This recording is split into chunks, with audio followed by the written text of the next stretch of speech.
ধূমপান, মদ্যপান ও মাদক সেবন স্বাস্থ্যের পক্ষে ক্ষতিকারক।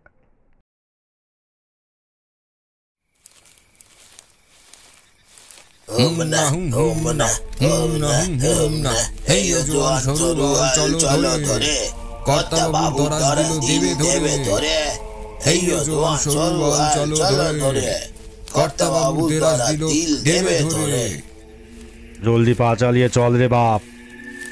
শেষ রাতে ত্রিবেণী ঘাট থেকে রওনা হলে তবে গিয়ে সকাল 10 ঘটিকায় বজরা নিয়ে শহরে পৌঁছতে পারবো। সাহেবরা আবার দেরি পছন্দ করেন না। তারপর পথে কিসের ভয় জানিস তো? নে নে, পা চালিয়ে চল রে বাবারা। এই কাজটা কি ভালো করলেন কর্তা? বলি, এত ঝুঁকি নিয়ে এই রাত বিরেতে যাওয়াটা কি ঠিক হচ্ছে? কাল পূর্বাহ্নে গেলে কি খুব ক্ষতি হয়ে যেত? হ্যাঁ কর্তা? দেখো নায়েব, এই বৈঠক হবে চোরাগোপ্তা। গিরিশচন্দ্রকে নবদ্বীপে সিংহাসনচ্যুত না করলে আর জমিদারি টেকানো যায় না। সময়টা অষ্টাদশ শতকের শুরুর দিক। সপ্তগ্রাম থেকে পান্ডুয়া হয়ে ত্রিবেণী ঘাটের কাছে চলেছে জমিদার বল্লভ রায়ের চতুর্দোলা।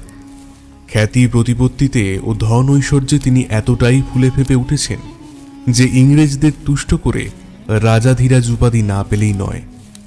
আর সেটা পেলেই তিনি আক্রমণ করবেন নবদ্বীপ।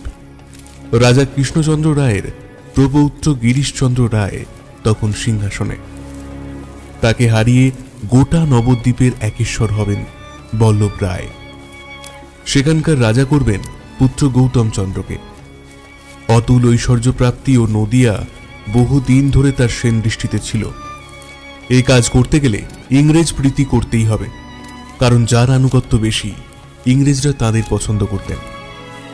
পলাশির যুদ্ধে ইংরেজদের সঙ্গ দেওয়ায় মীর কাসেম রাজা কৃষ্ণচন্দ্রকে মৃত্যুদণ্ড দেন। তবে রাজ পরিবারটির ইংরেজ আনুগত্য কিছু মাত্র কমেনি। কাজেই ইংরেজদের সাথে ষড়যন্ত্র করে গিরিশচন্দ্রকে সিংহাসনচ্যুত করা খুব একটা সহজ কাজ নয়। উপঢৌকনে ইংরেজদের খুশি করতে হবে, নেটিভ জমিদার হিসেবে সর্বপ্রকারের তৈলমর্দন করতে হবে, তবেই মিলবে রাজ অনুগ্রহ। এইসব ভাবতে ভাবতে চলেছেন বল্লভ রায়। এমন সময় হঠাৎ বেহারাদের কাঁধ থেকে পালকি জমি স্পর্শ করল। বেহারাদের মধ্যে হঠাৎ একটা ভয়ঙ্কর আর্তনাদ উঠল। বল্লভ রায়ের সেনাদের সঙ্গে কারো যেন বিশাল যুদ্ধ লেগেছে।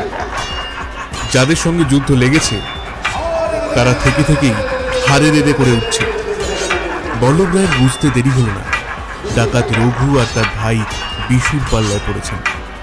সর্বনাশ, সর্বনাশ রে! দেখলেন তো কর্তা, এই কারণেই রাত্রিবেলা আপনাকে এখানে আসতে বারণ করেছিলাম। এবারে কি হবে?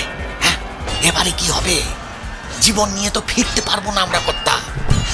এক এক করে বল্লভ রায়ের সমস্ত দেহরক্ষী লুটিয়ে পড়তে লাগলো। জঙ্গল ভরে গেছে ডাকাতদের অট্টহাসিতে। বল্লভ রায় চতুর্দলা থেকে মুখ বের করে দেখলেন জনা 25 প্রকাণ্ড দেহী জোয়ান কম করে তার জনা 60 প্রহরীকে ঘায়েল করে ফেলেছে। চলুন কর্তা, এই বেলা পালিয়ে যাই। রত্নসেন বললেন বল্লভ রায়কে, কিন্তু বল্লভ রায় দম্বার পাত্র নয়। তার পূর্বপুরুষরা ছিলেন সম্রাট আকবরের সেনানীতে। মোগলদের থেকে বংশ পরম্পরায় প্রজাদের অত্যাচার করা তিনি রপ্ত করে ফেলেছিলেন। প্রজাদের লুট করে সমস্ত কিছু কেড়ে নেওয়া, জোরপূর্বক খাজনা আদায়, তাদের পুত্রদের দিয়ে দাসত্ব করানো, যুবতী কন্যাদের ধরে এনে জোরপূর্বক তাদের দেহ সম্ভোগ, কিছুই বাকি ছিল না বল্লভ রায়। বল্লভ রায় বললেন, আমার পূর্বপুরুষ ক্ষত্রিয় ছিল, তাই পালাতে আমি শিখিনি। মরতে হয় লড়ে মরব। বল্লভ রায়কে নিরস্ত্র না করতে পেরে তখন রত্নসেন তৎক্ষণাৎ তাকে ফেলেই পালিয়ে গেল। কারণ আপনি বাঁচলে বাপের নাম, আর যুদ্ধবিদ্যা কখনোই রত্নসেনের আয়ত্তে ছিল না। পারদর্শী হলেও বাকি এই পাণ্ডব বর্জিত অরণ্যে এত ডাকাতের সঙ্গে লড়াই করে এঁটে ওঠা কোনো যোদ্ধার পক্ষেই সম্ভব নয়। পালকি থেকে বেরিয়ে তলোয়ার বের করে বল্লভ রায় রুখে দাঁড়ালো ডাকাতদের সামনে। কিন্তু 25 জন ডাকাতদের সামনে তিনি কিছুই নন। এরূপ একা জমিদারকে দেখে ডাকাতরা হারে রে রে রে রে বলে জঙ্গল কাঁপিয়ে অট্টহাস্য করে উঠল।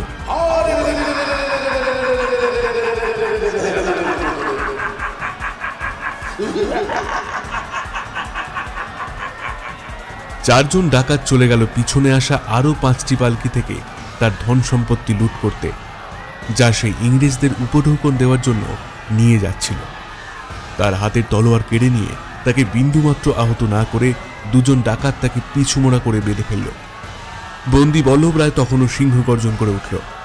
সাহস থাকলে এখানেই আমার প্রাণ নেই। এভাবে এভাবে কোথায় নিয়ে যাচ্ছিস আমাকে? আমি বললেও তোরা কেউ প্রাণে বাঁচবি না। ব্রিটিশ সরকারের সঙ্গে আমার কিন্তু খাতির আছে। তাদের সঙ্গে আমি দেখা করতে যাচ্ছিলাম। এখন এখন যদি সময় মতো সেখানে না পৌঁছতে পারি আর তারা জানতে পারে তোদের হাতে আমার মৃত্যু হয়েছে, তবে তারা এই সপ্তগ্রাম আক্রমণ করবে। নিশ্চিত মরবি তোরা, নিশ্চিত মরবি। আমাদের প্রাণের ভয় দেখাচ্ছে। প্রাণের ভয় আমরা করি না। আর দেশ বিরোধী জমিদার ইংরেজদের সঙ্গ দিবি? আজ তোর শেষ দিন। না থাকবে বাঁশ, না বাজবে বাঁশি। তবে তুই মহাপাপী তো। চল মায়ের কাছে। মৃত্যুর আগে তোর সমস্ত পাপ স্খলন হয়ে যাবে। কি করতে চাস তোরা? রঘু আর বিশু ডাকাত আকাশ ফাটানো অট্টহাসি এসে বলল, মায়ের কাছে উৎসর্গ করব তোকে। বলি দেব, বলি। তোর মতো নরকের কীটের এটাই প্রায়শ্চিত্ত।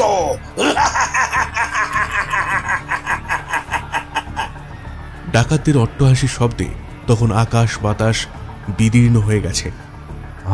আমার ছেড়ে দে বাপ। আমার সঙ্গে যা সোনাদানা আছে সব নিয়ে নে তোরা, সব নিয়ে নে।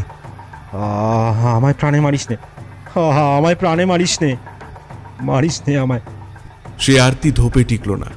ডাকাত রঘু বলে উঠল, আমাদের উৎকোচ প্রদান করছিস? আমরা ডাকাত, প্রয়োজনে সবকিছু লুটাইনি। তোদের মতো লম্পট জমিদারের লুট করা ধন নিয়ে আমরা গরিব মানুষের সেবা করি। চল এখন, চল চল। এই বলে বল্লভ রায়কে টানতে টানতে মায়ের জন্য নরবলির ভোগ তারা লুট করে নিয়ে গেল। বল্লভ রায় মাটিতে পড়ে আছড়ে বিছড়ি খেতে লাগল। তাকে টেনে হিঁচড়ে ডাকাতটা নিয়ে চলল। তারপর কালির ধ্বনি দিতে দিতে জঙ্গলের গভীরে মিলিয়ে গেল। গভীর রাতে ডাকাতখালির স্থানে বেজে উঠল ঢোল, মাদল, কাসর। এই ঢোল মাদলের শব্দ ছাপিয়ে উঠল উদাত্ত কণ্ঠে কালী মন্ত্র। বলি দেওয়ার আগে গমগমে কণ্ঠে কেউ খড়গকে উদ্দেশ্য করে বলল, ওম করলবদনং ঘোরং মুক্তকেশিং চতুর্ভুজং কালিকাং দক্ষিণং দিব্যং মুন্ডমালা বিভূষিতং সদ্দশ্ছিন্ন শিরখর্গ বামাধৌঢকরম ভোজম মহামেঘ প্রভাং শ্যাম তথ চৈব দিগম্বরিং কণ্ঠবসক্তমণ্ডালিগলত্রোধীর চর্চিতাং কর্ণাবতাংস তানীত সবযুগ্মং ভয়ঙ্কাম। ওং স্বাহা, ওং স্বাহা, ওং স্বাহা। হে খড়গ, তোমার নাম অসি, বিশ্বসন, তীক্ষ্ণধার, দুরাসন, শ্রীগৌরব, বিজয় এবং ধর্মপাল। তোমাকে নমস্কার করি। ওং হিং ফট। মা, মাগো, এই নরাধমের বলি গ্রহণ করো মা। তারপরে শানিত খড়গের যুপকোষ্ঠ কোপ মারার আওয়াজের সাথে বল্লভ রায়ের শেষ আর্তনাদ অন্তিম রজনীর মুখে বাতাসে বিলীন হয়ে গেল।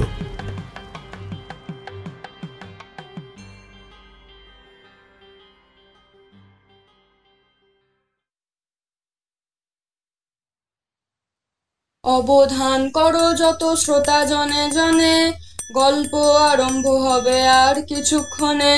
নিশিরাতের কথকতার মনে বড় স্বাদ, নবীন প্রবীণ মিলে করুণ আশীর্বাদ। সকলে বসুন করে জোর দুই হাত, আজ গল্প শোনাবেন স্বয়ং তারানাথ।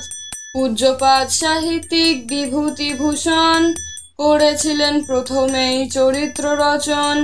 তস্যপুত্র তারাদাস কলমে তাহার, এরপরে ছড়িয়ে দেন গল্পের বাহার। আজকের লিপিকারও বন্দ্যোপাধ্যায় এক, তারানাথের ভক্ত শিষ্য নাম অভিষেক।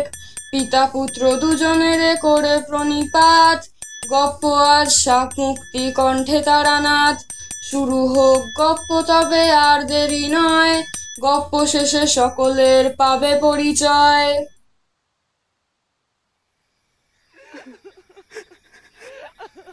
পাশের বাড়িতে গভীর রাতে উঠল কান্নার রোল আর বিলাপ। গভীর রাত্রে ঘুম ভেঙে গিয়ে প্রথমটা কিছু বুঝতে পারলাম না। এর কিছুক্ষণ পরে পাড়ায় অনেক লোকের কোলাহল উঠল। সাহসে ভর করে বিছানা থেকে নেমে সদর দরজা খুলে বাইরে বেরোলাম। আমার বাড়ি দু একটি পরেই দত্তবাবুদের বাড়ি। সেখানে বহু মানুষের জটলা হয়েছে। খোঁজ নিয়ে জানতে পারলাম বেশ কিছুক্ষণ আগে দত্তবাবুর বাড়িতে দুঃসাহসিক ডাকাতি হয়ে গেছে। দারোয়ানটাকে পিছমোড়া করে বেঁধে তার মাথায় একটা ডান্ডার বাড়ি মেরে তাকে অজ্ঞান করে তারা সামনে ফেলে রেখে যায়। এরপর দত্তদের বাড়িতে ঢুকে সোনা দানা টাকা পয়সা এবং দামি দামি সমস্ত জিনিস লুট করে নিয়ে যায় তারা। রতনমণি দত্তরা প্রখ্যাত স্বর্ণ ব্যবসায়ী। বউবাজারে তাদের বিরাট দোকান। কাজেই ক্ষতির পরিমাণটা যে বেশ অনেকটাই তা বুঝতে পারছি। বেশ কয়েকদিন ধরে শহরের বিভিন্ন অঞ্চলের ডাকাতির খবর সংবাদপত্রে পড়েছি, কিন্তু নিজের বাড়ির পাড়ার অনতি দূরেই এইরকম দুঃসাহসিক ডাকাতি বেশ চিন্তায় ফেলে দিয়েছে। কখন যে তারা কোন বাড়িতে এসে পড়ে তা অনুমান করাই দুঃসাধ্য। সংবাদপত্রের লোকেরাও কোথা থেকে খবর পেয়ে চলে এসেছে। এত বড় একটা খবর, তাও আবার বিখ্যাত শ্যাকরা দত্ত বাড়িতে ডাকাতি। যাকে ভাগ্যিস 10টা 5টার কেরানিগিরি করে মধ্যবিত্ত সংসারটা চলে যাচ্ছে, তাই ডাকাতের নজর এই দিকে পড়বে না মনে হয়। ওরা জানে কার কাছে কি ধন সম্পত্তি আছে। যাই হোক, সে রাত্রে আর ঘুম এলো না। শনিবার অর্ধদিবস অফিস। সাত সকালে ক্লান্তি এমন ঘিরে ধরল আর অফিস যাওয়া হলো না। ঘুমিয়ে পড়লাম। বিকেলে ক্ষণিক লেখালেখি করলাম। ডায়েরি লেখাটা অভ্যেস, তাই এত বড় ঘটনাটা পুঙ্খানুপুঙ্খভাবে লিখে রাখলাম। সন্ধ্যায় সান্ধ্য পত্রিকায় খবরটা পড়েই ছুটে এসেছে কিশোরী। আরে ঠিক আছো তো? এত ভয়ঙ্কর ডাকাতি হয়েছে খবরের কাগজে পড়লাম। ভগবানের আশীর্বাদে আমাদের এই দিকে কিছুই হয়নি। আর দেখো, আমরা ছাপোষা মানুষ। ডাকাতরা আমাদের দিকে নজর দেওয়ার থেকে বড় লোকদের দিকেই তাদের বেশি নজর। আমাদের কাত করে কি আর কিছু পাবে? তাই ওরা ওদের শিকার বেশ ভেবে ভেবে চিহ্নিত করে। তা কি করছো এখন? বেশ তো ঝাড়া হাত পা। কাল তো রোববারের ছুটি। চলো ঘরে না বসে থেকে মটলেন থেকে একবার ঘুরে আসি। তোমারও খানিক আতঙ্ক কাটবে, আমারও সময় কেটে যাবে। আর আজ তো শনিবার, ভূত প্রেতের পক্ষে প্রশস্ত দিন। তারানাথের কাছ থেকে আজ নিশ্চয়ই একটা জম্পেশ ভূতের গল্প শোনা যাবে। তারানাথের কথাটা সকাল থেকে আমার কেন মনে পড়েনি কি জানি। আসলে এই দুঃসাহসিক ডাকাতি, তাও আবার বাড়ির অনতি দূরে। এতে আশঙ্কায় মন এমন বিক্ষিপ্ত হয়েছিল যে আর কিছু ভাবার অবকাশই পাচ্ছিলাম না। ওকে বললাম, চলো যাই। সকাল থেকে মগজ একেবারে আতঙ্কগ্রস্ত হয়ে উঠেছে। একটু ওরও আরামের প্রয়োজন। আর মগজকে আরাম দিতে গেলে তো তারানাথের গল্পই একমাত্র ওষুধ। ধুতিটা বদলে নিয়ে দুজনে বেরিয়ে পড়লাম। সঙ্গে অবশ্যই ছাতা নিতে বললাম না। যদিও হেমন্তকাল, বৃষ্টির কোনো সম্ভাবনাই নেই, তবে তারানাথের সাথে বৃষ্টির যেন একটা দৈব যোগ আছে। আজ পর্যন্ত কোনোদিন শুকনো দশায় তারানাথের বাড়ি আমাদের যাওয়া হয়ে ওঠেনি। প্রতিবারই কখনো কাল বর্ষণ, কখনো অকাল বর্ষণের কবলে পড়ে তারানাথের কাছে পৌঁছেছি। বউবাজারের কাছে পৌঁছে বুঝলাম প্রতিবারের মতো এবারেও শিরছত্র নিয়ে একেবারেই ভুল করিনি। একটা দেহ ঠান্ডা করা হৈমন্তী বাতাস সর্বাঙ্গ কাঁপিয়ে আসন্ন অকাল বর্ষণের একটা সোদা গন্ধময় অনুভূতি দিয়ে গেল। তারপরে শুরু হলো আবার প্রবল বাতাস। ছোট ছোট গাছের ডাল, কাঁচা দোকানের টিনের চালের টুকরো, মাটিতে ছড়ানো পাতাদের সব ঘূর্ণি বাতাসে উঠে চক্রপাক খেতে লাগলো। একটা পুরনো বিপজ্জনক পাকা বাড়ির বারান্দার নিচে মাথা বাঁচিয়ে দাঁড়িয়ে আছে। এমন সময় তার বারান্দার কাঠের রেলিংয়ে ঠিক নাগরদোলার মতো ক্যাচ ক্যাচ শব্দ হতে লাগলো। কাল হৈমন্তী ঝড় তার তীব্র আকার ধারণ করেছে। এবারে স্পষ্ট শুনতে পেলাম একটা গড়গড় শব্দ, আর প্রায় মুহূর্তের ভগ্নাংশে একটা কড়ির বিম একদিক থেকে ভেঙে কিশোরীর মাথায় পড়তে পড়তেও অদ্ভুতভাবে আটকে গেল। বিষম বিস্ময়ে আর অতর্কিতে এই অপ্রস্তুত মৃত্যুহানায় স্তম্ভিতের মতো দাঁড়িয়ে রইলাম দুজনে। সেই মুহূর্তেই আকাশ ভেঙে বৃষ্টি নামল। কিছুক্ষণ ওই দশায় প্রস্তর মূর্তির ন্যায় দাঁড়িয়ে থাকার পর হঠাৎ দেখলাম ট্রাম লাইনের ওপারে সেই ধুমায়মান বাড়িধারা ও আসন্ন নিঃসন্দেহে কি যেন হাত তুলে দাঁড়িয়ে আছে। সে যেন তার আঙুলের ইশারায় কিশোরীর উপর পড়তে চলা মারণ ওই কড়িবর্গাকে তিলমাত্র দূরে আটকে দিয়েছে। আমি স্তম্ভিতের মতো দাঁড়িয়ে রইলাম, আর কিশোরী সে যেন সাক্ষাৎ মৃত্যুর সম্মুখে এসে আচমকা স্তব্ধ হয়ে যেতে দেখে কেমন নির্বাক হয়ে দাঁড়িয়ে রয়েছে। কিশোরীকে কাঁধে টোকা মেরে ডাকতেই সে আর্তনাদ করে ভয়ঙ্কর চমকে উঠল। তারপর সামনে আমার মুখটা দেখতে পেয়ে বিহ্বল হয়ে উঠল। চোখ থেকে অবিশ্রান্ত সন্ত্রস্ত অশ্রু গড়িয়ে পড়তে লাগলো। ঠিক আছো? চোট পাওনি তো? সে শুধু নেতিবাচক মাথা নাড়ল। একবার চোখ তুলে তাকিয়ে ওপারে দেখো কি যেন দাঁড়িয়ে আছে। তারপর দুজনেই একসাথে ফের রাস্তাটার ওপারটায় তাকালাম। কোথায় কি? কেউ কোথাও নেই। এই সেকেন্ড খানেকের মধ্যে লোকটা গেল কোথায়? ওই ফুটে সব দোকান বন্ধ, কোনো বাড়ি ঘর নেই যে হঠাৎ লোকটা বাড়ির ভিতর ঢুকে যাবে। কই? কার কথা বলছো? কেউ তো নেই। কি আমার এই অবস্থা, তারপর তুমিও ভয় দেখাচ্ছ? বিশ্বাস করো ভাই, মুহূর্তখানেক আগেই ওখানে একটি অদ্ভুত লোক দাঁড়িয়েছিল এই বাড়িটার দিকে দুটো আঙুল তুলে। ঠিক মনে হলো সে আঙুল না তুললে আজ তোমার শেষ রক্ষে হতো না। সেই লোকটি যেন পতন উন্মুখ ওই বিশাল কড়িটাকে তোমার শির স্পর্শ করার আগেই থামিয়ে দিল। এই বলে কিশোরীর হাত ধরলাম। নারীর গতি অস্বাভাবিক দ্রুত। তার গায়ে হাত রাখতেই তার হঠাৎ বেড়ে ওঠা হৃদস্পন্দন অনুভব করছি। বললাম, চলো এগিয়ে দেখি একটু, কোনো চায়ের দোকান পাওয়া যায় নাকি। একটু চা খেলে তোমার নার্ভটা ফের স্টেডি হবে। কিন্তু তারানাথের বাড়ি পৌঁছানো অবধি একটি চায়ের দোকান পেলাম না। প্রাকৃতিক দুর্যোগ চলবে মনে করে অনেকে দোকান বন্ধ করে সাত তাড়াতাড়ি বাড়ি মুখ হয়েছে। দু চারটে ট্রামের টং টং শব্দ আর টানা রিক্সার হাতলে বাঁধা ঘণ্টির হুড়মুড় আওয়াজ ছাড়া তেমন শব্দ নেই। তার উপরে শনিবার, আপিস কাছারি স্কুল সব অর্ধদিবস হয়েই ছুটি হয়ে গেছে, তাই বাসও খুব একটা নেই রাস্তায়। মটলেনে তারানাথের বাড়ি পৌঁছে কড়া নাড়লাম। দরজা খুললেন একজন সম্পূর্ণ অজানা অচেনা লোক। তিনি আমতা আমতা করে জিজ্ঞেস করলেন, আগে কাকে চাই? তারানাথের বাড়ি আমাদের কাউকে কোনো এত প্রশ্ন উত্তর দিয়ে ঢুকতে হয়নি। একটু বিরক্ত হয়েই কিশোরী বলল, ঠাকুরমশাইকে চাই, তারানাথ চক্রবর্তী। তিনি আছেন? হ্যাঁ, উনি আছেন। আপনারা? এত জিজ্ঞাসাবাদ অধৈর্য কিশোরীর সহ্য হলো না। সে বলল, আমরা ডাকাতি করতে এসেছি। ঠাকুরমশাইকে কি বলুন, অশ্বিনী ডাকাত আর কিশোরী ডাকাত এসেছে। এই কথা শোনা মাত্রই লোকটির চোখ কেমন গোল গোল হয়ে গেল। মুখের উপর দড়াম করে দরজাটা বন্ধ করে দিয়ে ভিতরের দিকে ছুট লাগালো তারানাথ বলে ডাকতে ডাকতে। মিনিট খানেক পরেই তারানাথের হো হো করে হাসির শব্দ শুনতে পেলাম। তারপর নিজেই এসে দরজা খুলে দিল তারানাথ। এসো এসো, ভিতরে এসো। কি যন্ত্রণা বলো দেখি তো। সবে একটু মায়ের পুজোয় বসেছিলাম, এই হরমোহন ডাকাত ডাকাত বলে চিৎকার করতে করতে আমার পুজোটাই নষ্ট করে দিল। ভদ্রলোক তখন বেশ লজ্জায় পড়ে গেছে। হাত জোর করে সলজ্জ ভঙ্গিতে বললেন, মাফ করবেন মশাইরা, আসলে আমি আপনাদের ঠিক চিনতে পারিনি। নতুন এসেছি তো এখানে। আর ওই তারানাথ তো আপনাদের সম্ভাব্য আগমনের কথা কিছুই বলেনি। তার কথা কেটেই তারানাথ বলল, এসো এসো, ভেতরে এসো। দুজনেই আমরা তারানাথের সঙ্গে ভিতরে চলে গেলাম। চারি কোথায় ঠাকুরমশাই? চারি গেছে একটু ওই তার মায়ের সঙ্গে। তোমরা তো জানোই ওর তো সামনের বছর বিয়ে ওই ব্রজভূষণ বাবুর ভাগিনের সাথে, তাই আস্তে ধীরে বিয়ের কেনাকাটা করে রাখছে। জানোই তো একবারে সমস্ত বন্দোবস্ত করা আমার মতো ছাপোষা মানুষের পক্ষে সম্ভব নয়, তাই একটু একটু করে কাজকর্ম গুছিয়ে রাখছি। তবে বড় চিন্তা হচ্ছে হে, যা দুর্যোগের রাত আর যা ঝড় বৃষ্টি হলো, পথে তারা কোথাও আটকে না যায়। তিনি তখনও আমাদের তিনজনের কথা হাঁ করে শুনছিলেন।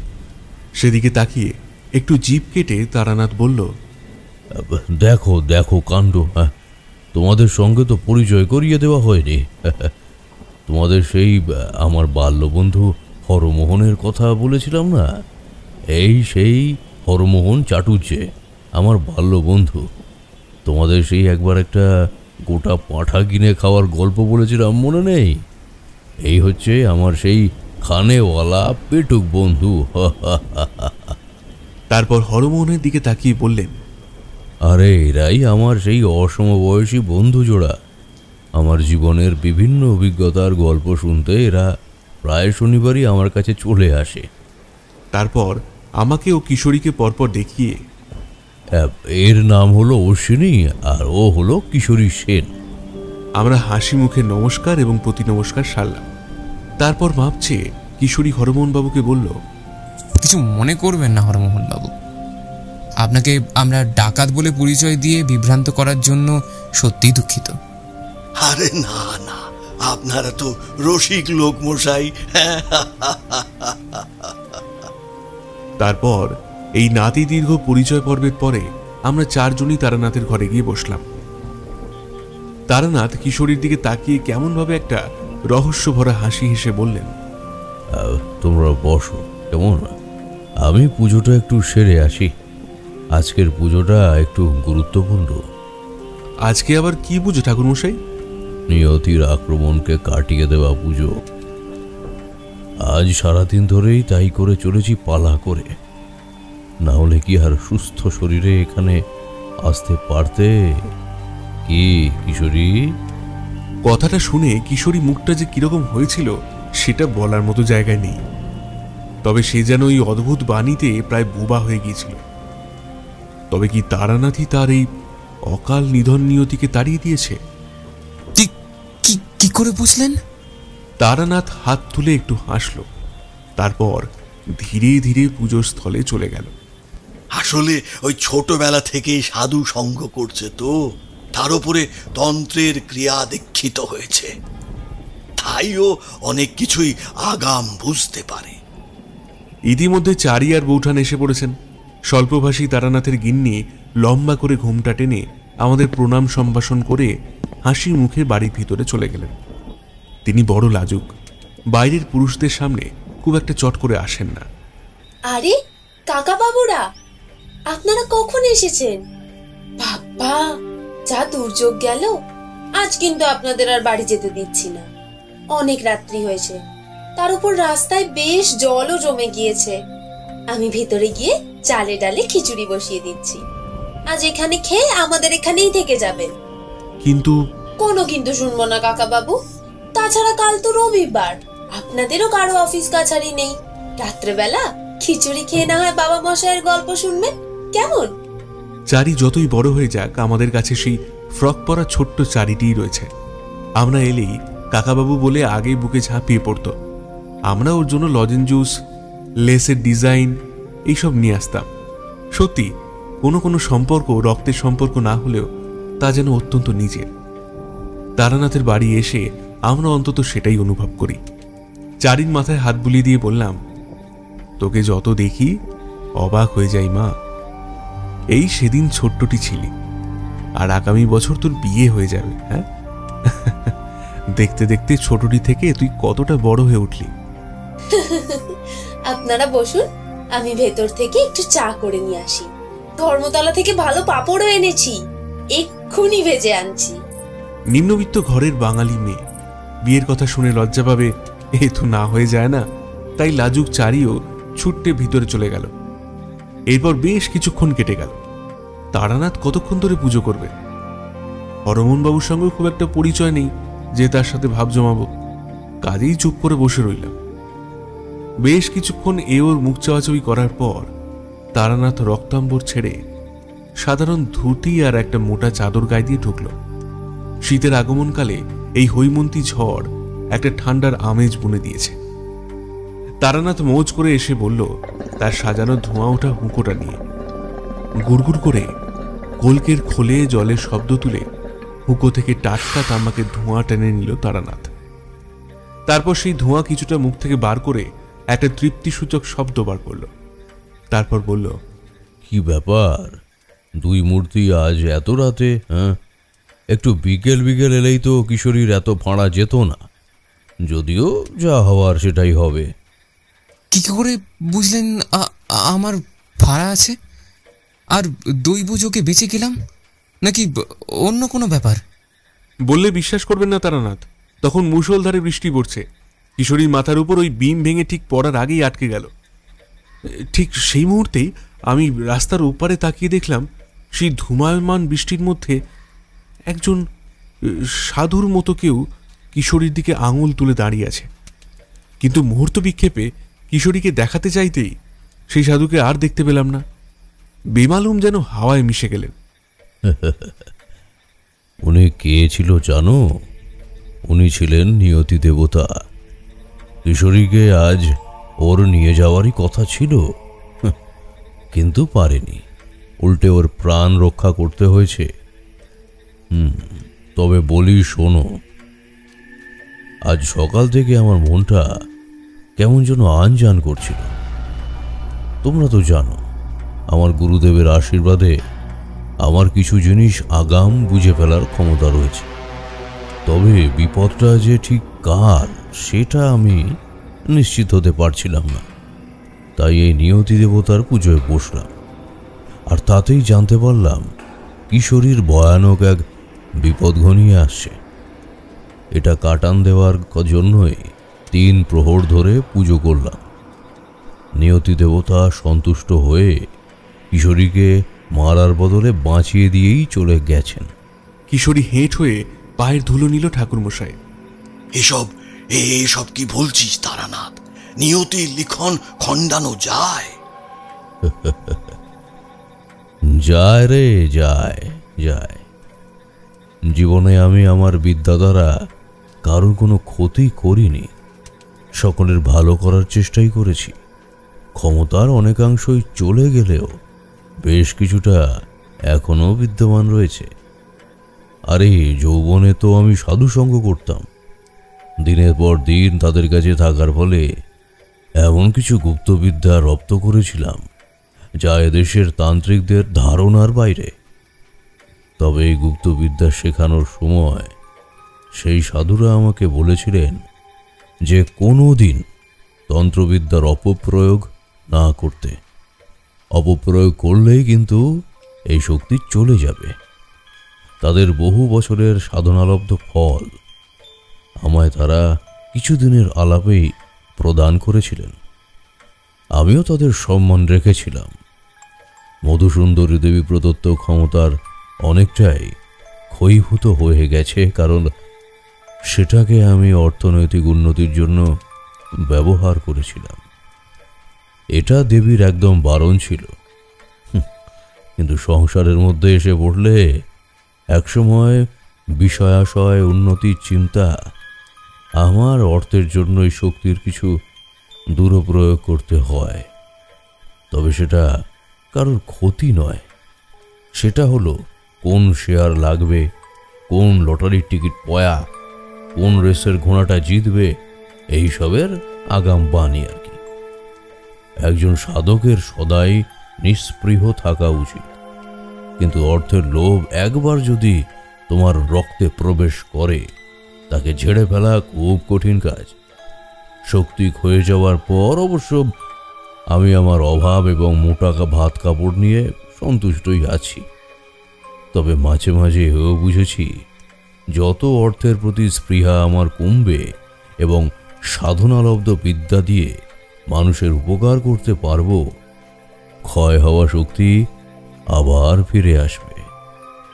ওই তো চাণক্য তো বলেই গেছেন, জানো তো, অপূর্ব কোহপি ভাণ্ডার তব ভারতী ব্যয়তে বৃদ্ধি মায়াতি ক্ষয় মায়াতি সঞ্চয়াত।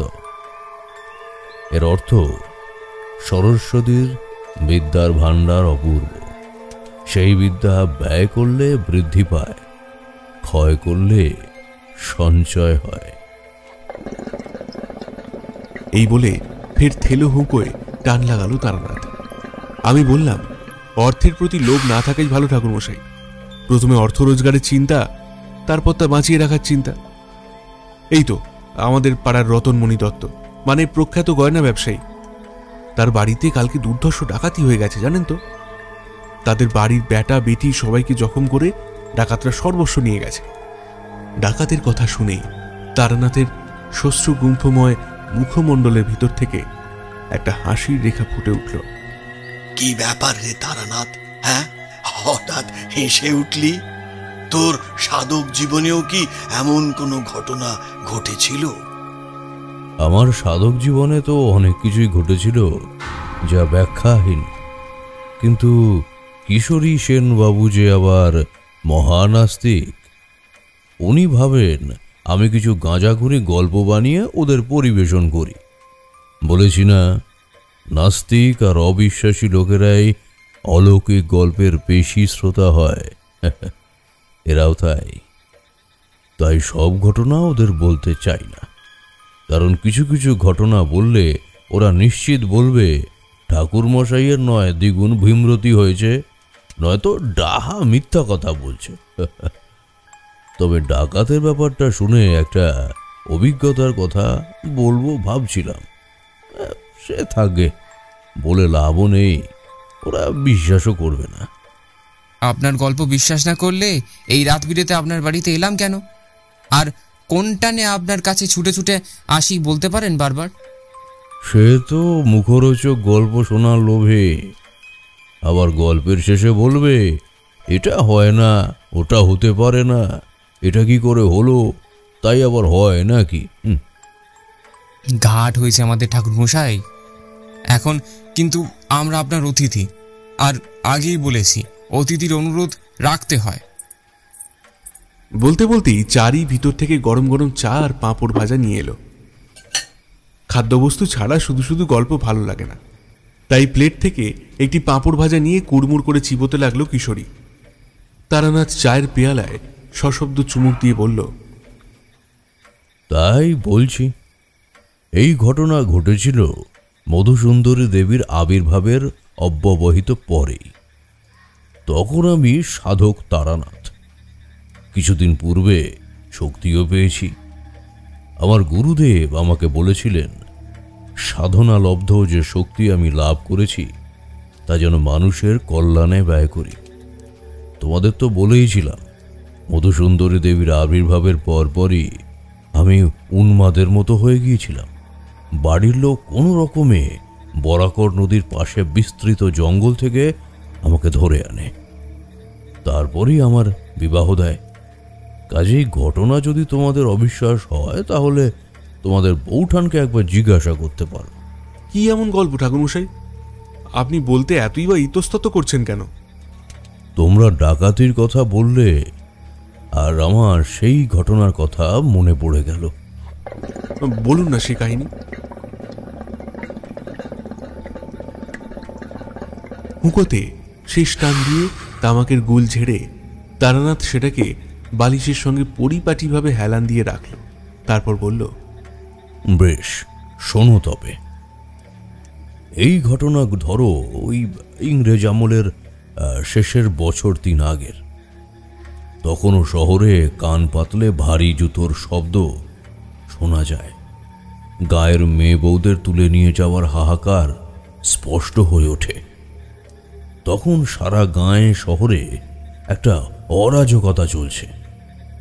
এরই মধ্যে আমি কয়েকদিন হলো বাড়িতে এসেছি। বাড়ি অর্থাৎ আমাদের রুদ্রপুর মালিয়ারার পৈতৃক ভিটে। তার আগেই গ্রামে গ্রামে ঘুরে পথশ্রমে বেশ ক্লান্ত হয়ে বাড়ি ফিরে একটু বিশ্রাম নিতে বসেছি। রাধানাথ কাকা অর্থাৎ আমাদের বাড়ির পুরনো পরিচারক তালপাতার পাখা দিয়ে আমাকে বাতাস করে দিচ্ছেন। বসে বসে সেখানে ঘুমের ঘোর ঘনিয়ে এসেছে চোখ। হঠাৎ দরজার কড়াটা নড়ে উঠল। আমি চটক ভেঙে উঠে দরজা খুলতেই যাব, রাধানাথ কাকা বলল, এখানেই বসো ছোট কর্তা, আমি দরজা খুলে দিয়ে আসি গিয়ে। তুমি বিশ্রাম করো, এত পরিশ্রম করে ফিরেছ। অগত্যা বসেই রইলাম। রাধানাথ কাকা উঠে গিয়ে সদরের দরজা খুলে দিতেই একটি লোক বাইরে থেকে উদুভ্রান্তের মতো জিজ্ঞাসা করল, এই বাড়িতে কি কেউ তন্ত্র সাধনা করেন? আমি বীরভূমের এক সাধিকা মায়ের কাছ থেকে আপনার নাম শুনে আসছি। উনি আমায় এখানে পাঠিয়েছেন। কি যেন নাম বললেন, তারা তারা দাস নাকি তারা প্রসাদ? কাকা বলল শুনতে পেলাম, আগে ছোট কর্তা তারানাথের কথা বলছেন? হ্যাঁ, তার কথাই বলছিলাম। তিনি কি আছেন? আমার তার সঙ্গে বিশেষ দরকার। আসুন বাবু, আসুন। ছোট কর্তা আজই ফিরেছেন আর ভেতরের ঘরেই রয়েছেন। বড় ক্লান্ত তো, তাই একটু বিশ্রাম করছেন। ও, আজই ফিরেছেন, বিশ্রাম করছেন? তাহলে কি আমি একটু পরে? কাকাও ঠিক কি বলবে বুঝে পেল না। আমি ভেতর থেকে হাঁক দিলাম, রাধা কাকা, ওনাকে ভেতরে নিয়ে এসো। আসুন বাবু, আপনারা ভেতরে ডাকতেছেন। তারপর লোকটিকে সঙ্গে করে আমার ঘরে নিয়ে এলো। বেশ সৌম্যকান্তি ছেলেটা, বয়সে আমার চেয়ে কিছুটা ছোটই হবে, তবে দেখেই মনে হলো ও কোনো বড় ঘরের ছেলে বা কোনো জমিদার বংশের প্রতিভু। গৌরবর্ণ, দীর্ঘাঙ্গ, কোঁকড়ানো চুল, পেশিবহুল চেহারা, পরনে মখমলের পাঞ্জাবি, অত্যন্ত দামি পায়জামা, পাঞ্জাবিতে বসানো হীরের বোতাম, গলায় ঝুলছে সোনা দিয়ে বাঁধানো হীরের লকেট, বৃদ্ধাঙ্গুলি বাদে প্রতিটি আঙুলে কোনো না কোনো ধাতুর আংটি। বয়স আন্দাজ ওই 22 কি 23 হবে। সে ঘরে ঢুকে 2 হাত জোড় করে আমায় প্রণাম জানাতে আমিও তাই করলাম এবং ওনাকে আমার তক্তপোষে বসতে অনুরোধ করলাম। এইটে ছাড়া আর তো কোনো বসার জায়গা নেই, তাই বলছিলাম এখানেই একটু কষ্ট করে না হয় বসুন। আরে না না, ঠিক আছে ঠিক আছে। এই বলে সে তক্তপোষে বসল। তারপর ফের হাত জোড় করে ক্ষমা চাওয়ার ভঙ্গিতে বলল, মাফ করবেন তারানাথ বাবু, শুনলাম আপনি বিশ্রাম করছিলেন, আর এই অবেলায় আমি। ওনার এই বিনয়ী চরিত্র বেশ ভালো লাগলো আমার। আমি ওনার হাত ধরে বললাম, দেখে আপনাকে তো সম্ভ্রান্ত পরিবারের বলেই মনে হচ্ছে। হয় আপনি কোনো জমিদার পুত্র, নতুবা কোনো নামী ব্যবসায়ী পুত্র। তবে আপনার এই বিনয়ী ব্যবহার আমার মনটা ছুঁয়ে গেল। সাধারণত অতি অর্থবান মানুষেরা এতটা উদার বা বিনয়ী হন না। আপনি প্রকৃতই মনুষ্যত্বের শিক্ষায় শিক্ষিত। লোকটি আবার হাত জোড় করে একটু হাসল। তার পরক্ষণেই সেই হাসি মিলিয়ে গিয়ে কেমন যেন একটা বিষাদগ্রস্ত মুখ হলো তার। এইবার সে উসখুস করতে লাগলো কিছু একটা বলার জন্য। ওকে স্বাভাবিক করার জন্য বললাম, কি নাম ভাই আপনার? আর আপনি এত চিন্তান্বিতই বা হচ্ছেন কেন? আমায় খুলে বলুন তো, আপনার কি সমস্যা? আমার দিকে তাকিয়ে একটা দীর্ঘ নিঃশ্বাস নিয়ে লোকটি বলতে শুরু করলো, আগে আমার নাম শ্রী মোহিনী মোহন রায়। পান্ডুয়ার বল্লভগড় এস্টেটের নাম শুনেছেন তো? আশা করি সকলে অবহিত। একসময় সেখানকার জমিদার ছিলেন বল্লভ রায়, আমি তারই প্রপৌত্র। আমার প্রপিতামহ একসময় মুঘল সেনানীতে ছিলেন, পরে অষ্টাদশ শতাব্দীতে তিনি নিজস্ব জমিদারি পত্তন করেন। জমিদার হিসেবে তিনি মোটেই সুশাসক ছিলেন না। জোরপূর্বক অন্য জমিদারি এস্টেটের পরগনা দখল, স্বদেশে প্রজাদের অত্যাচার, নারী নির্যাতন, সুরাশক্তি কিছুই বাদ ছিল না তার। সেই সময় নদিয়ারাজ ছিলেন গিরিশচন্দ্র। আমার প্রপিতামহ চাইছিলেন ইংরেজদের সঙ্গে সন্ধি করে যদি কোনোভাবে নবদ্বীপে সিংহাসন দখল করা যায়। আমাদের কুলগুরু কৃষ্ণাচার্য অনেকবার তাকে নিরস্ত করার চেষ্টা করেন, কিন্তু তিনি কোনোভাবেই কোনো কথা শুনেন না। একদিন তো রাগের মাথায় এবং অহংকারে অন্ধ হয়ে কুলগুরুর গায়ে পদাঘাত অবধি করেন। লাঞ্ছিত ও অপমানিত কুলগুরু সেদিনই বিদায় নেন।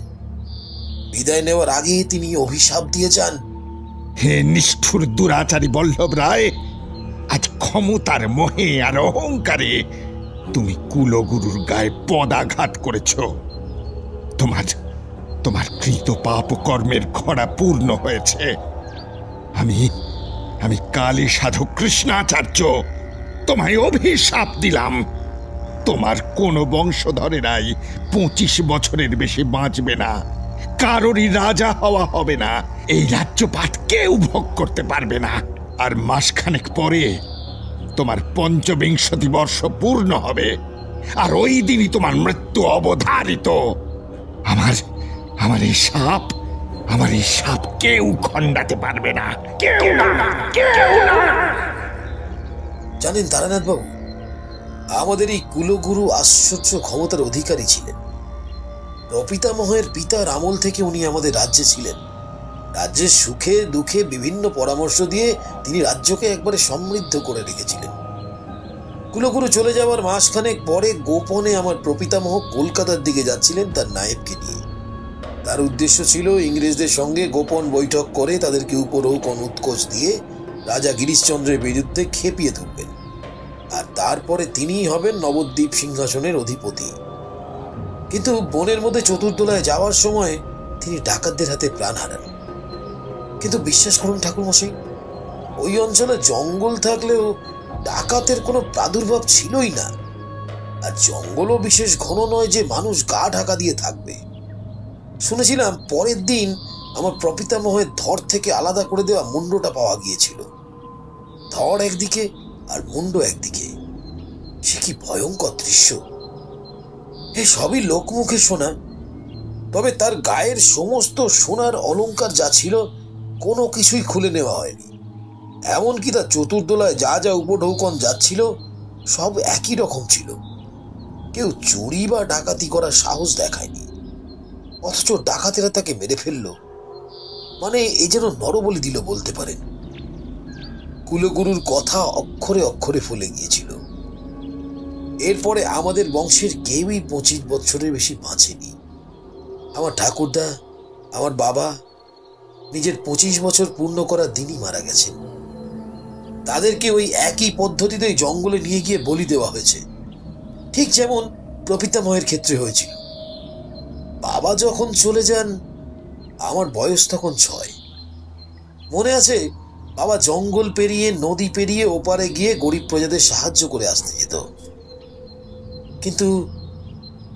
কিন্তু সেবার গিয়ে আর ফিরল না। ফিরল তার মুন্ডহীন দেহ। এক্ষেত্রেও সেই একই ব্যাপার। ধন সম্পদ সবই রয়েছে, শুধু মানুষটাকে নৃশংসভাবে বলি দেওয়া হয়েছে। এই বলে একটু চুপ করল মোহিনীমোহন রায়।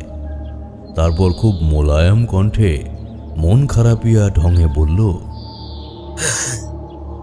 25 বছর পূর্ণ হতে আমার আর 3 দিন বাকি। বহু জায়গায় ঘুরেছি, বহু সাধুসঙ্গ করেছি, তবে এই অভিশাপ কাটানোর কোনো পরিকল্পনা আমায় কেউ দিতে পারেননি। বিশ্বাস করুন আমি এইভাবে অকালে মরতে চাই না। বীরভূমে তারামায়ের মন্দিরে পুজো দিতে গিয়েছিলাম, তারপর শ্মশানে উদাস হয়ে বসেছিলাম। হঠাৎ আমার সামনে কোনো এক অপ্রকৃতিস্থা নারীর আবির্ভাব হয়। তিনি আমায় এক ধাক্কায় মাটিতে ফেলে দিয়ে চেঁচিয়ে হঠাৎ বলে ওঠেন, এখানে কেন এসেছিস মরতে? যা, তারানাথের কাছে যা, নইলে মরবি, যা। প্রথমটা আমি বেশ ভয় পেয়ে গিয়েছিলাম। কি ভয়ঙ্কর রূপ ওনার! কৃষ্ণকায় মুখে চোখগুলো যেন ভাঁটার মতো জ্বলছে। অবিন্যস্ত জটা নেমে এসেছে পিঠের নিচ অবধি, হাতে একটা ত্রিশূল। বুঝলাম ইনি কোনো তন্ত্র সাধিকা। ভয়ে প্রথমে আমার মুখ দিয়ে কোনো কথা সরছিল না। সেই পাগলিনী মহিলা আমার মুখে আতঙ্ক দেখে হঠাৎ ছুটে এসে আমার গায়ে এক পদাঘাত করলেন। মুখ বিকৃত করে বললেন, এখান থেকে দূর হয়ে যেতে বললাম না? বেরো, বেরো হতভাগা, নইলে মরবি কিন্তু, বেরো। আমি আতঙ্কে পালিয়ে যাব কিনা ঠিক করতে পারছি না। আচমকা তার মুখ কিরকম মাতৃস্নেহে ভরে গেল। তিনি এক অমায়িক হাসি এসে বললেন, তোকে আমি বাঁচাতে এসেছি বাবা। এখানে বসে বসে কেন সময় নষ্ট করছিস?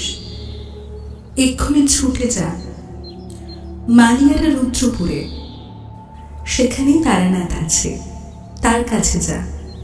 সেই কাটাতে পারবে সাপ। বলবি মা তো মা পাঠিয়েছে।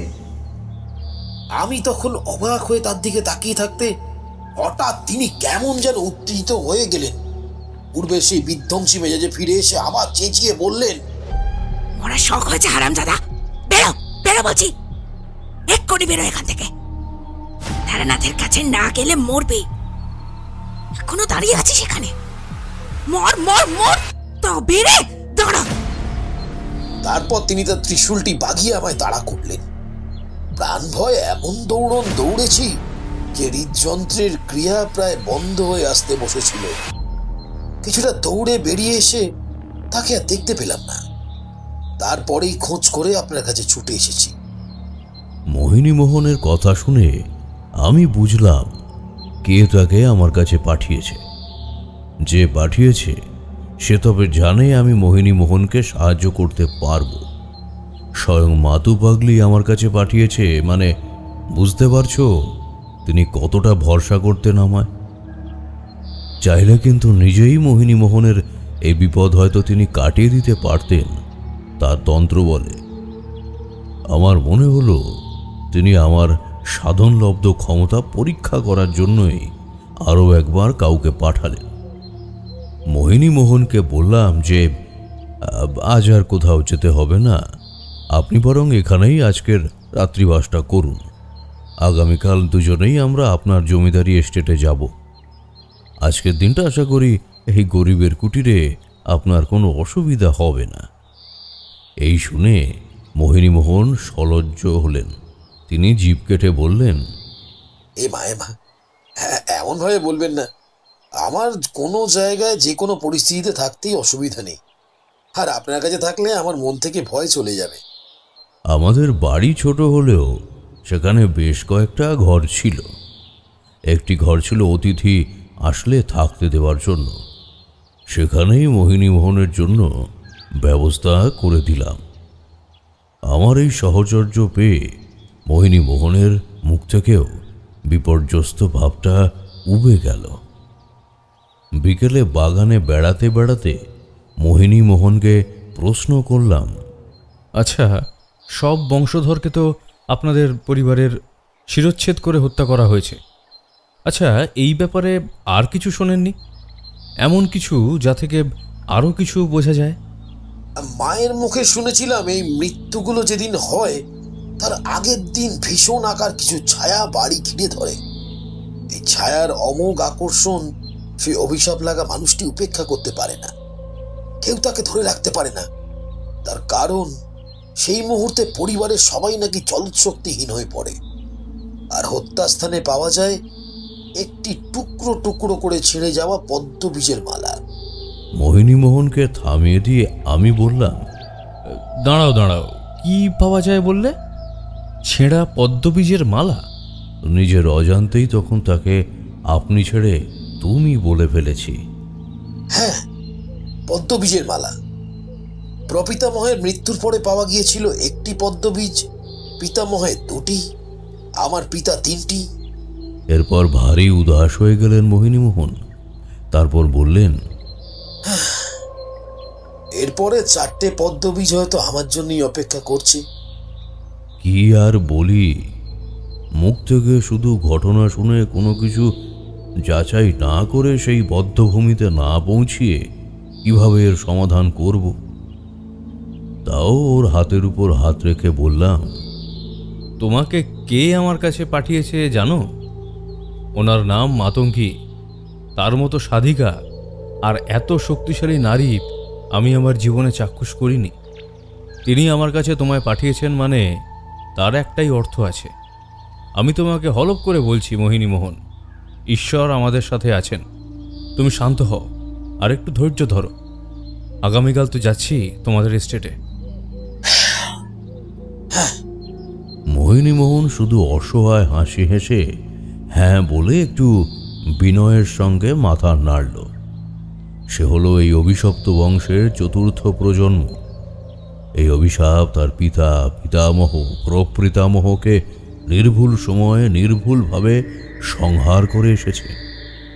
এই অভিশাপের শক্তি কতটা কাটান দেওয়া যায় তা নিয়ে যে সে বিশেষ সন্দিহান, এটা তার বারবার উদাসীনতা দেখেই বোঝা যাচ্ছিল। কারণ কখনো কখনো সে একেবারে নীরব হয়ে যাচ্ছিল, আকাশের দিকে তাকিয়ে অদৃশ্য দেবতার উদ্দেশ্যে বারে বারে কিসের যেন আকুতি জানাচ্ছিল, দুহাত জোড় করে কপালে ঠেকিয়ে। ধীরে ধীরে সন্ধ্যা ফুরিয়ে রাত্রি ঘনালো। রাতে আতপ চালের ভাত আর পুকুর থেকে ধরা পাকা রুই মাছের ঝোল দিয়ে ভাত খেয়ে ঘুমোতে গেলাম। মোহিনীমোহন পুরো ভাতটা না খেয়েই উঠে পড়ল, কি যেন আঁকিবুকি কাটছে ভাত নিয়ে। সত্যি, যার সামনে আসন্ন মৃত্যু, সে কি আর মনের আহ্লাদে ভরে অন্ন গ্রহণ করতে পারে?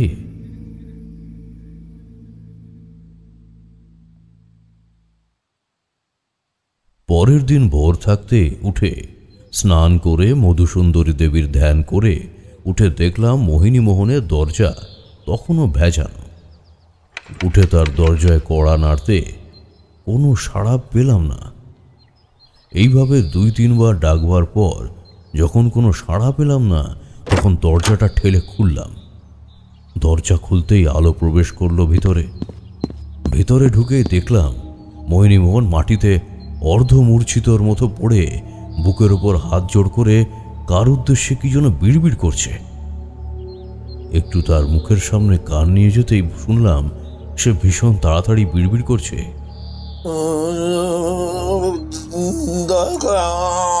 ছেড়ে দিন, আমি তো কিছু করিনি, মারবেন না, আমি বাঁচতে চাই, আমাকে ছেড়ে দিন, আমাকে ছেড়ে দিন।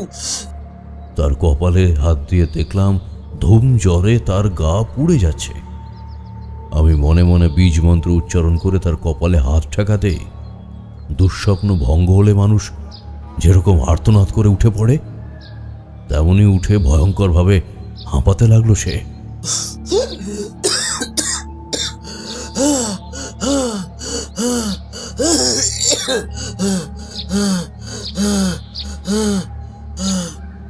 আমি তাকে জড়িয়ে ধরে বললাম, ভয় নেই মোহিনীমোহন, আমি তারানাথ, শান্ত হও, দয়া করে শান্ত হও। এই বলে আমার গলার রুদ্রাক্ষের মালাটি তার মাথায় ছুঁয়ে দিতেই তার সেই ভয়ঙ্কর উদ্দীপনা নিমিষের মধ্যে শান্ত হয়ে এলো। তার এলোমেলো চোখের দৃষ্টি নিমিষে নমনীয় হয়ে আমার মুখটা নিরীক্ষণ করতে লাগলো। তার পাশে রাখা ঘড়া থেকে 1 ঘটি জল তুলে নিয়ে আমি তাকে জিজ্ঞাসা করলাম যে কি হয়েছিল, তুমি কি কোনো দুঃস্বপ্ন দেখছিলে বুঝি? তার পাশে রাখা ঘড়া থেকে 1 ঘটি জল তুলে নিমিষে ঢক ঢক করে খেয়ে নিয়ে একটু তৃপ্তির নিঃশ্বাস ছাড়ল সে। তারপর ঘরের চারপাশ নিরীক্ষণ করে আমায় চাপা হতাশ কণ্ঠে বলল, তারানাথ বাবু, দিন এগিয়ে আসছে। স্বপ্ন দেখলাম কালান্তক জমের মতো কিছু ছায়া আমায় জঙ্গল পথ দিয়ে টেনে নিয়ে যাচ্ছে। টেনে নিয়ে গেল জঙ্গলের গভীরে এক অতি প্রাচীন মন্দিরের সামনে। মা রক্তবস্ত্র পরিহিতা, লোল জিহ্বা, ত্রিভুজা। তার যে হাতটি বরাভয় মুদ্রায় থাকে, সেই হাতটিতেও রক্তমাখা একটি খাড়া। 2 হাতে 2টি খড়গ নিয়ে জঙ্গলের ভিতর অবস্থান করছেন এক ভয়ঙ্কর প্রতিমা। একটি প্রাচীন বটগাছের নিচে। বটগাছের ঝুড়ি ঢেকে ফেলেছে সেই মন্দিরের পার্শ্ব পিছনের দিকগুলি। তারপরে দেখলাম সেই ছায়াগুলো কার উদ্দেশ্যে প্রণাম জানাচ্ছে, কিন্তু সেটা ভালো করে দেখতে পেলাম না। তারপর হয়তো অদৃশ্য কারো নির্দেশ পেয়ে সেই ছায়াগুলো আমাকে নিয়ে গিয়ে আমার গণ্ডদেশ আবদ্ধ করলো এক প্রকাণ্ড যূপকাষ্ঠতে। সঙ্গে সঙ্গে সেই জঙ্গলের নিস্তব্ধতা বিদীর্ণ করে যেন হাজার হাজার ঢোল বেজে উঠল। এই সমবেত কণ্ঠে কারা যেন বলে উঠল, জয় মা, বলি গ্রহণ করো মা, বলি গ্রহণ কাকুতি মিনতিতেও তারা আমার কোনো কথা শুনল না। চক্ষু অঙ্কিত সেই সুবিশাল খাঁড়াটা গ্রীবার উদ্দেশ্যে তুলল আমার সামনে। আপনি আছেন আমি বুঝতে পারছি তারানাথ বাবু, তবে বোধহয় শেষ রক্ষা হবে না। কি বলে যে ওকে সান্ত্বনা দেব প্রথমটা বুঝে পেলাম না। তবু মাতু পাগলি যখন তাকে আমার কাছে পাঠিয়েছেন তার একটা না একটা কারণ তো নিশ্চয়ই নিশ্চিত আছে, এবং সেটা নির্দিষ্ট কারণ। সেই শক্তি বুকে নিয়েই ওকে আশ্বস্ত করে বললাম, শান্ত হও মোহিনীমোহন, শান্ত হও। ভালো করে মুখ হাত ধুয়ে কিছুটা আহার গ্রহণ করো। আজই তো যাচ্ছি সেখানে, ঈশ্বরের উপর ভরসা রাখো। এটা জেনে রেখো, কোনো দেবী কোনো জীবের রক্ত চান না। কোনো কুতন্ত্রে সেই দেবীর মধ্যে কোনো জিজ্ঞাসা ঢুকিয়ে না দিলে। আমার কথায় আর সে কোনো কাল বিলম্ব করল না, সোজা চলে গেল কলতলায়। চাপ কল টিপে মুখে ঘাড়ে হাতে অবিশ্রান্ত জল দিয়ে নিজের এলোমেলো চুলটা আঙুল দিয়ে খানিক ঠিক করল। তারপর দাওয়ায় এসে বসল। একটু পরে রাধা কাকা দুটি থালায় করে মোটা আটা রুটি সঙ্গে মুচমুচে আলু ভাজা ও রসগোল্লা নিয়ে এলো। দুজনে মিলে খাবার খেয়ে আমার জিনিসপত্র গুছিয়ে নিয়ে বাইরে বেরোলাম। পথ ধরে হেঁটে কিছুটা দূরে যেতেই দেখলাম আল মাঠের ধারে মাধো গাড়োয়ান গরু জুতছে গাড়িতে। ওই গাড়িটাই ভাড়া করলাম স্টেশনে যাওয়ার জন্য। পথে দুবার রেলগাড়ি বদল করতে হবে। এখান থেকে প্রথমে যেতে হবে বর্ধমান, সেখান থেকে পান্ডুয়া, সেখান থেকে 6 ক্রোশ পথ গরুর গাড়িতে যেতে হবে বল্লভগড় এস্টেট। ক্যাঁচ ক্যাঁচ শব্দ তুলে মাধো গাড়োয়ানের গরুর গাড়িটা এগিয়ে চলল স্টেশনের দিকে। তখন এদিকে একটাই লাইন, ঘন ঘন রেলগাড়িও চলে না, ধীর মন্থর গতিতে এগিয়ে চলে রেলগাড়ি। কাজেই গন্তব্যস্থলে পৌঁছতে অনেক সময় লেগে যায়।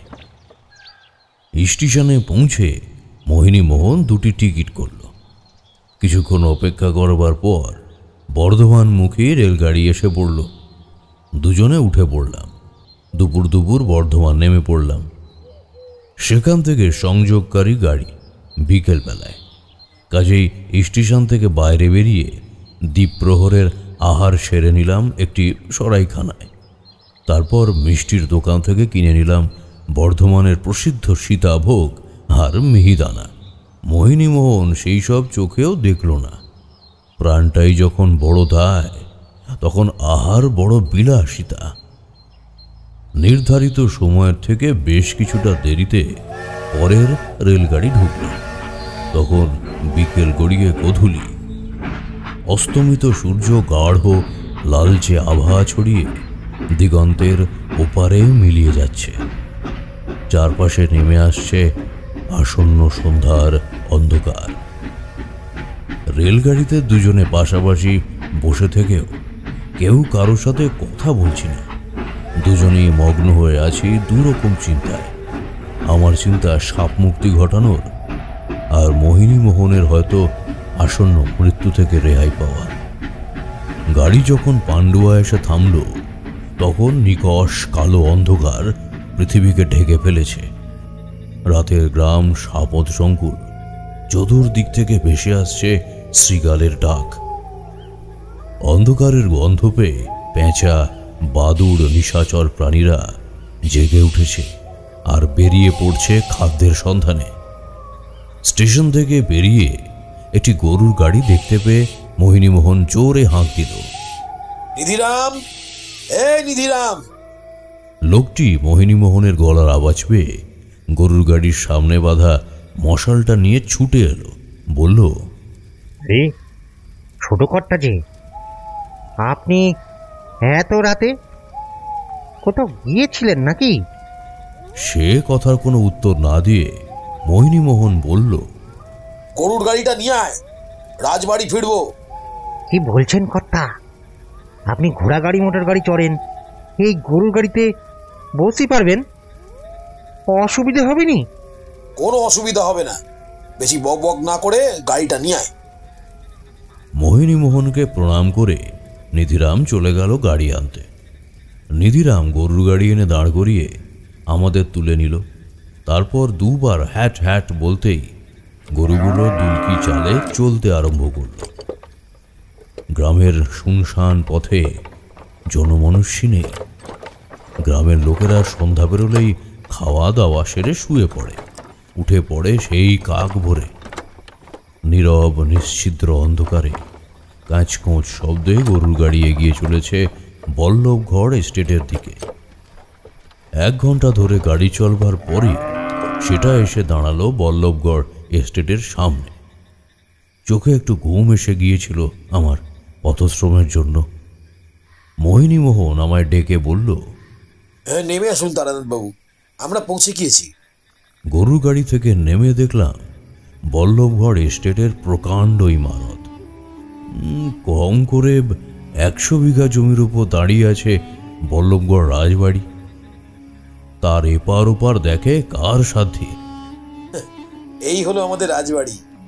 জমি জমা বেশিরভাগ চিরস্থায়ী বন্দোবস্ত আইনে সব কৃষকদের মধ্যে বিলি বন্টন হয়ে গেছে। সেখান থেকেই এস্টেটের সিংহভাগ খাজনা আসে আর সরকার বাহাদুরের ঘরে জমা হয়। মোহিনীমোহন বিবাহ করেনি, কারণ এই অভিশাপের ভয়। সে চায়নি তার স্ত্রী অকাল বৈধব্য যাতনায় জ্বলুক এবং সন্তানরা তার মতো অকালে পিতৃহীন হয়ে যাক। আর যদিও বা সে বিবাহ করে, কি লাভ? সেই সন্তানও তো 25 বছর পরে এই অভিশাপের প্রকোপে পড়ে মারা যাবে। বাড়িটা দেখেই বুকের ভিতর কেমন একটা বিপদ ঘণ্টা দামামা বাজিয়ে চলল। চোখের সামনের পর্দা ঢেকে দিল এক অলিক পর্দা। তাতে ফুটে উঠল আবছা ছায়া ছায়া কিছু প্রতিচ্ছবি। দেখলাম একটি ভয়ঙ্কর দ্বিভুজা দেবীর মূর্তি। তার সামনে কেউ নড়াচড়া করছে। তার গায়ের বটবৃক্ষের ঝুরি বেরিয়েছে, সমগ্র শরীর ঝুরিতে আবৃত। তার সামনে হঠাৎ এসে দাঁড়ালো বিকট বপু কিছু ছায়া মূর্তি। তাদের সকলের হাতে সুতীক্ষ্ণ খড়গ। তারপর আরো দুজনকে দেখলাম পিছমোড়া করে কাকে যেন বেঁধে নিয়ে এসেছে। তাকে যুবকাষ্ঠদে বলি দেওয়ার জন্য নিয়ে যেতেই বুঝলাম এই বলির ভেট কেউ নয়, স্বয়ং আমি। আসুন তারানাথবাবু, আসুন আসুন। মোহিনীমোহনের ডাকে চোখের উপরের অলিক পর্দাটা সরে গিয়ে আমি জেগে উঠলাম। মুখে একটা হাসি ফুটে উঠল আমার। মনে মনে ভাবলাম, মোহিনীমোহনের পরিবর্তে যদি আমার প্রাণটা যায় তবু ভালো, ছেলেটা তো বাঁচবে। তারপরেই মনে পড়ল আমার স্ত্রীর কথা, সদ্য বিবাহিতা স্ত্রী। আমি চলে গেলে তাকে কে দেখবে? সে তো সম্পূর্ণ অসহায় হয়ে পড়বে। এই কারণেই বিবাহ আমি করতে চাইনি। একজন সাধকের মৃত্যু ভয়, পিছু টান কিছুই থাকা উচিত নয়। কিন্তু আজ আমার যেন গৃহী মানুষের মতো এক রাশ চিন্তা ঘিরে ধরল। মুখের সামনে বারবার আমার 12 বৎসরের ওই নাবালিকা স্ত্রীর কোমল শিশু সুলভ সরল মুখটা ভেসে উঠতে লাগলো। কি ভাবছেন তারানাথবাবু? ভিতরে আসুন। মোহিনীমোহন আবার ডাক দিল। এইবার যেন ক্ষণিক সম্বিত ফিরল আমার। মন বারবার বলতে লাগলো, আমি তারানাথ তান্ত্রিক, মধুসুন্দরী দেবীর আশীর্বাদ ধন্য, কাল ভৈরবের আশীর্বাদ ধন্য, সর্বোপরি মাতু পাগলি আমার মাথার উপর আছেন। আমার কিসের ভয়? একজন প্রকৃত সাধকের জীবন অন্যের উপকার করবার জন্য, নিজের কথা ভাবার জন্য নয়। মোহিনীমোহনকে হেসে বললাম, আসলে এত বড় এস্টেট দেখে আমি একেবারে থ হয়ে গিয়েছিলাম। পরিবারে এখন তোমার কে কে আছেন? নায়েব আর দেওয়ানবাদে সবাইকে ছুটি দিয়ে দিয়েছি। বাবার মৃত্যুর পর মা যে সেই আকস্মিক শোকে পক্ষাঘাত আক্রান্ত হলেন, তখন থেকেই শয্যা নিয়েছেন। কথা বলতেই পারেন না, কখনো কখনো কাউকে চিনতেও পারেন না। মায়ের দেখাশোনার জন্য একজন কর্মচারী মেয়ে আছেন, তার নাম দয়াময়ী। এছাড়া রান্নার লোক রামচরণ, বাগানের মালিক কৃষ্ণদাস। নিজের শিয়রে মৃত্যুর সমন ঝুলছে, তাই বাকি সকলকে তাদের প্রাপ্য বুঝিয়ে ছেড়ে দিয়েছি। কেউ কাজ ছেড়ে যেতে চাইছিল না জানেন। অগত্যা অনেক বুঝিয়ে তাদের সকলকে নিরস্ত করেছি। কি হবে আর এখানে থেকে? কোনো ওয়ারিশান থাকবে না। মোহিনী মোহনের কথা শুনে খুব খারাপ লাগলো। তার প্রপিতামহ এমন সাপে তার বংশকে জড়িয়ে ফেলেছেন যে পর পর নির্দোষ তিনটি প্রজন্মকে কোনো পাপ না করেই অকালে প্রাণ হারাতে হয়েছে। এবারে তার পালা। মোহিনী মোহনের সঙ্গে সিংহ দরজা পেরিয়ে, ফটক পেরিয়ে অন্দর মহলে ঢুকলাম।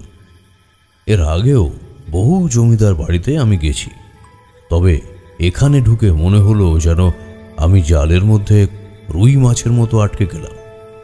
বাড়িটা যেন চারিদিক থেকে গিলে খেতে আসছে। মহাকালের নির্মম পরিহাস, তাতে জমিদারপুরী যেন জবনপুরীতে পরিণত হয়েছে। মোহিনী মোহনের প্রপিতামহের কত পাপ, তার হাতে খুন হওয়া কত নিরীহ মানুষের রক্ত এই বাড়িকে শাপবিদ্ধ করেছে। মনে মনে মাতু পাগলিকে স্মরণ করে বললাম, মা গো মা, আমায় কোন পরীক্ষায় ফেললে তুমি মা? আমি কি পারবো, সত্যিই কি পারবো যুগের পর যুগ ধরে চলে আসা এই অভিশাপকে কাটিয়ে দিতে? বলো মা গো, বলো, আমাকে পথ দেখাও মা। মাতু পাগলিকে স্মরণ করবার সাথে সাথে আমার কানে একটা অপ্রকৃতিস্থ রাগী কণ্ঠ আমি শুনতে পেলাম। ফিস ফিস করে কেউ যেন বলছে, হলব্বে কোথাকার, সাধক হয়েছিস কি? সংসারে কাঁচা ধরে বসে থাকতে সাধক হয়েছিস?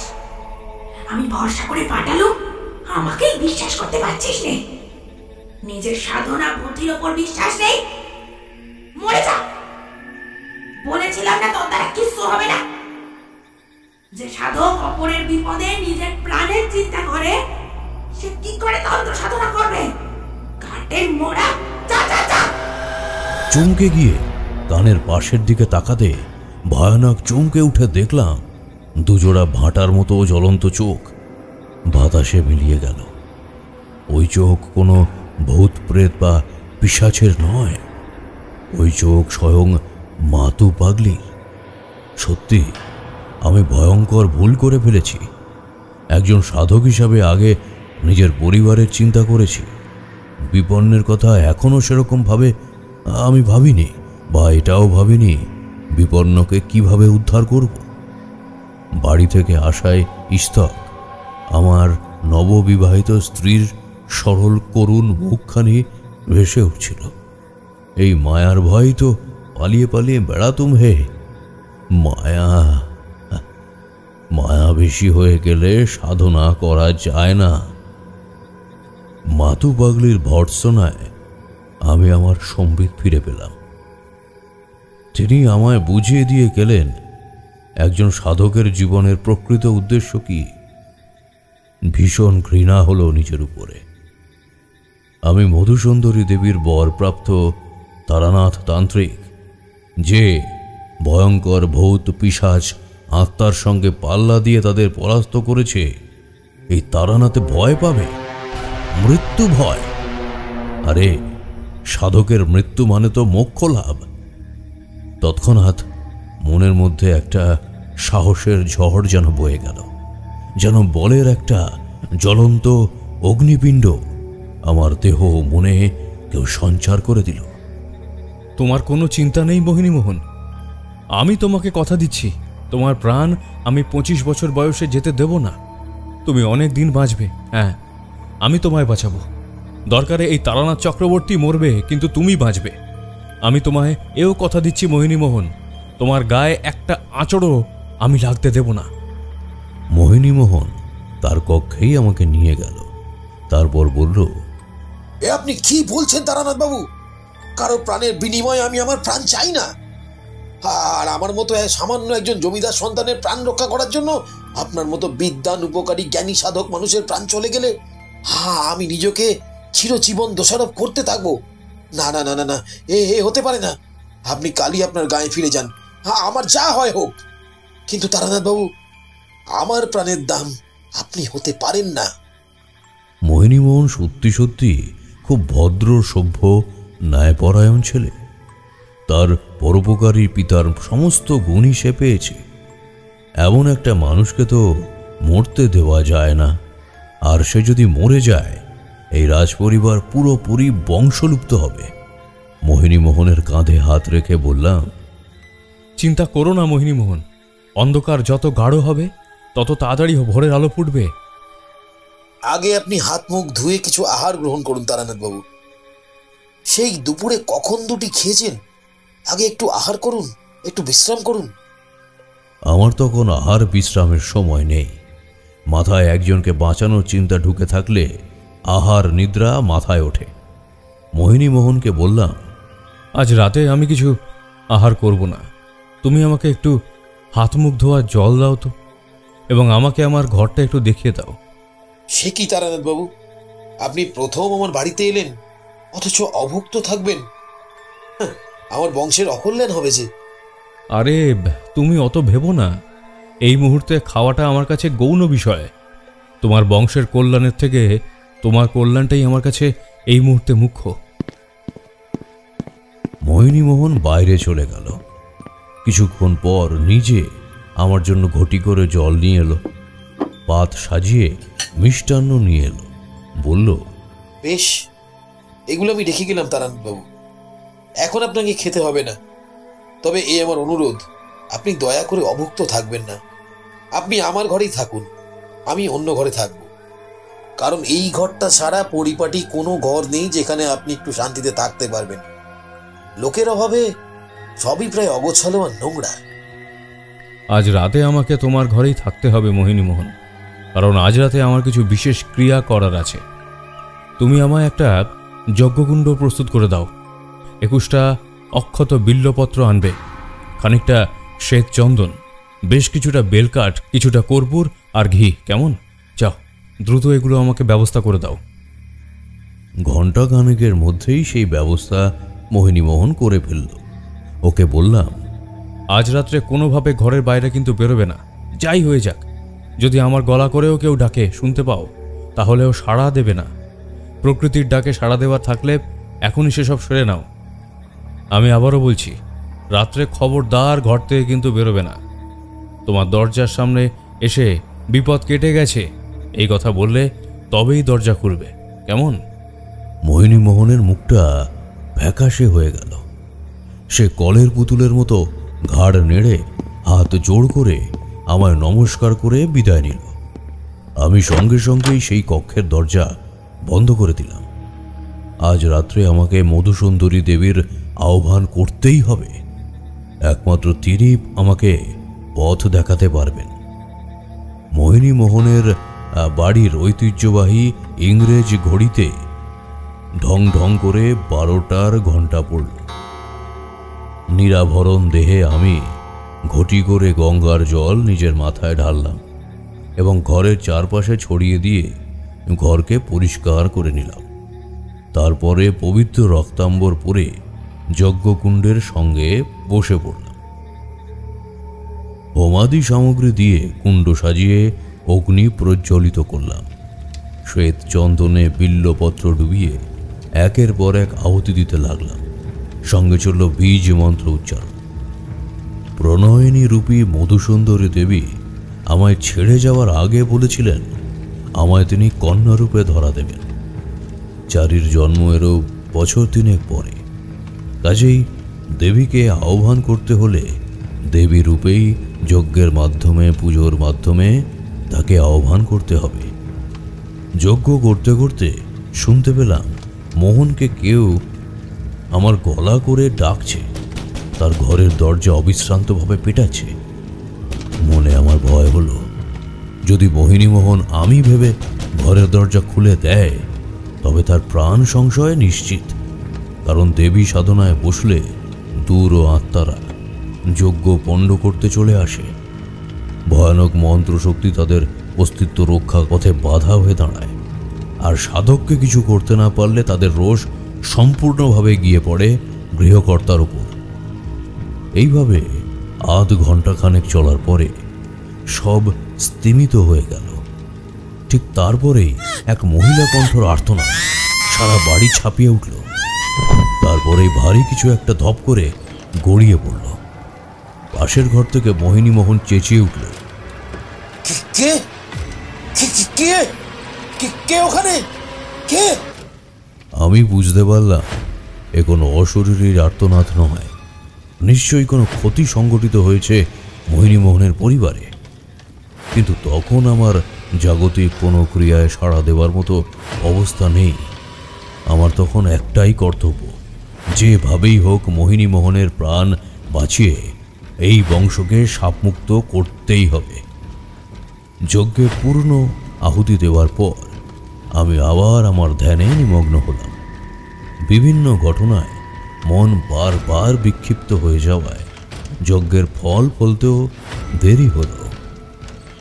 তবে প্রাক অমাবস্যায় প্রায় খেয়ে আসা চাঁদটা অস্তমিত হওয়ার আগে আমার ঘর এক মনোরম আলোকে ভরে গেল।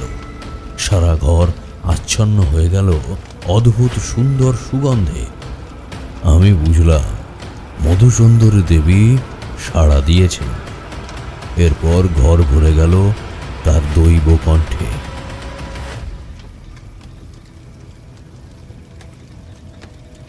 আমি প্রসন্ন তারানাথ, আমাকে আহ্বানের হেতু আমি সবটাই জানি। তুমি অত্যন্ত মহৎ উদ্দেশ্য নিয়ে অত্যন্ত নিষ্ঠার সাথে এক বিপন্নের প্রাণ বাঁচাতে উদ্যত হয়েছ। আমি আশীর্বাদ করছি এই মহারণে তুমি বিজয়ী হও। আপনি তো সবই জানেন দেবী। আমি মনে প্রাণে চাই মোহিনীমোহনের যাতে প্রাণ রক্ষা হয় এবং এই বংশ অভিশাপ মুক্ত হয়, কিন্তু কোনো পথ যে আমি খুঁজে পাচ্ছি না। দয়া করে আমাকে এই অভিশাপ মুক্তির রাস্তা বলে দিন। তুমি জানো প্রজন্মের পর প্রজন্মকে কে শেষ করে দিচ্ছে? কে তারা দেবী? দুর্ধর্ষ ডাকাত রঘু এবং বিশুর আত্মা, যাদেরকে বিগত 1 শতাব্দী ধরে প্রেত জমিতে বন্ধ করে মুক্তির লোভ দেখিয়ে এরকম কুকর্ম করে যাচ্ছে। কিন্তু কে করছে দেবী এই কুকর্ম? সবটা তোমার এখনই জানার কোনো প্রয়োজন নেই তারানাথ। উপযুক্ত সময় এলে ঠিক জানতে পারবে। আমি ব্যগ্র হয়ে মধুসুন্দরী দেবীকে এই বিপদ থেকে মুক্তির পথ দেখানোর অনুরোধ করলাম। একমাত্র প্রহসনের সাহায্যেই এই বংশকে শাপমুক্ত করা যাবে। আগামীকাল মোহিনীমোহনের বদলে তুমি যাবে ওই বদ্ধভূমিতে। মোহিনীমোহনের পোশাক পরে তোমাকে ওই দুর্ধর্ষ অশরীরদের বিভ্রান্ত করতে হবে। এরপর আমি আর কিছু বলবো না, বাকি যা কাল সেই স্থানে তুমি জানতে পারবে। এরপর আমার ঘরের থেকে সেই আলোক দুটি মিলিয়ে গেল। নিভে আসা হোমের ছাইতে গঙ্গা জল ঢেলে দিলাম।